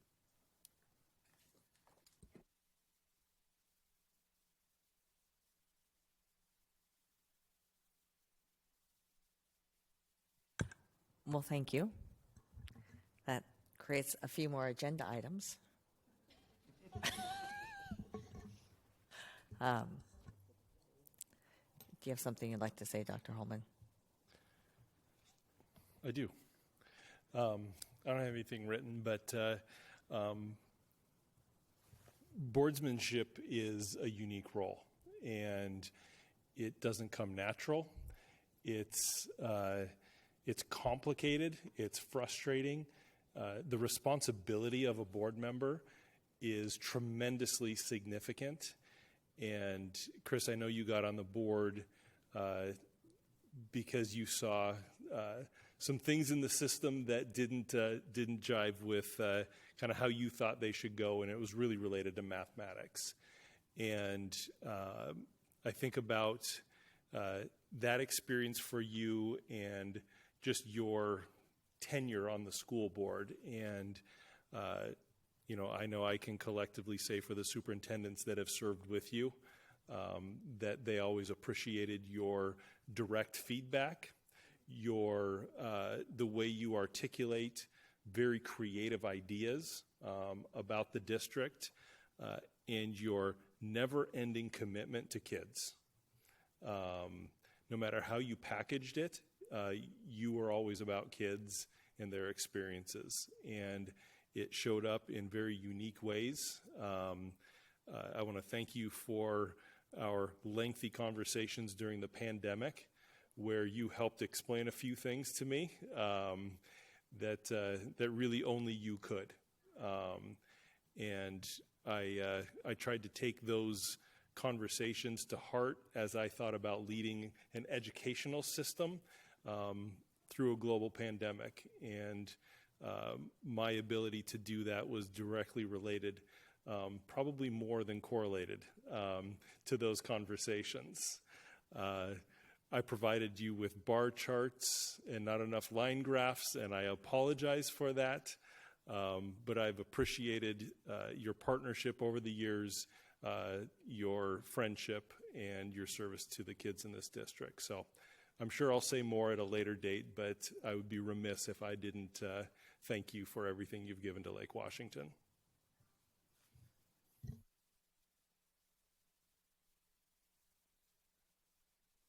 Let him. It's late enough. Do we get to decide whether we accept his version? No, we don't get to choose. He has to write it first. So that's okay. So thank you, but it is late. There will be more conversation going forward, I am sure, and we do thank you for all your service over the years. So that's great. I would also like to add, we do plan to hold an information session on how to run for school board. And what it means to be a school board member. We're just looking to finalize a date for anybody who might be interested. And I would encourage anybody that it's not only one director's position, but to actually, if you have any interest at all at any point in time in your future of considering to come and learn a little bit. So that will give an opportunity. Any other board member comments? All right. We do have school board visits on here. Just to give a heads up, we did visit with WANIC and DigiPen last March 7th. They were fabulous to be able to see that opportunity provided to our students. Schedules is definitely something that came up there, so it'd be interesting to find out how we are aligning those schedules within that setting, as sort of was brought up tonight. Also, we will be having a review of a school board meeting. We will have a board meeting on April 3rd. It will start at 5 p.m. That was a special one that we just put in. And then on April 24th would be our regularly scheduled study session at 5 p.m. and then a board meeting at 7 p.m. And with that, I will now entertain a motion to adjourn the March 27th, 2023 board meeting. Moved. Second. It's been moved by Director Carlson, seconded by Director La Liberty to adjourn this meeting as of 10:22. All those in favor, please signify by voting aye. Aye. Anyone opposed? Hearing none, motion carries. Our meeting is now adjourned.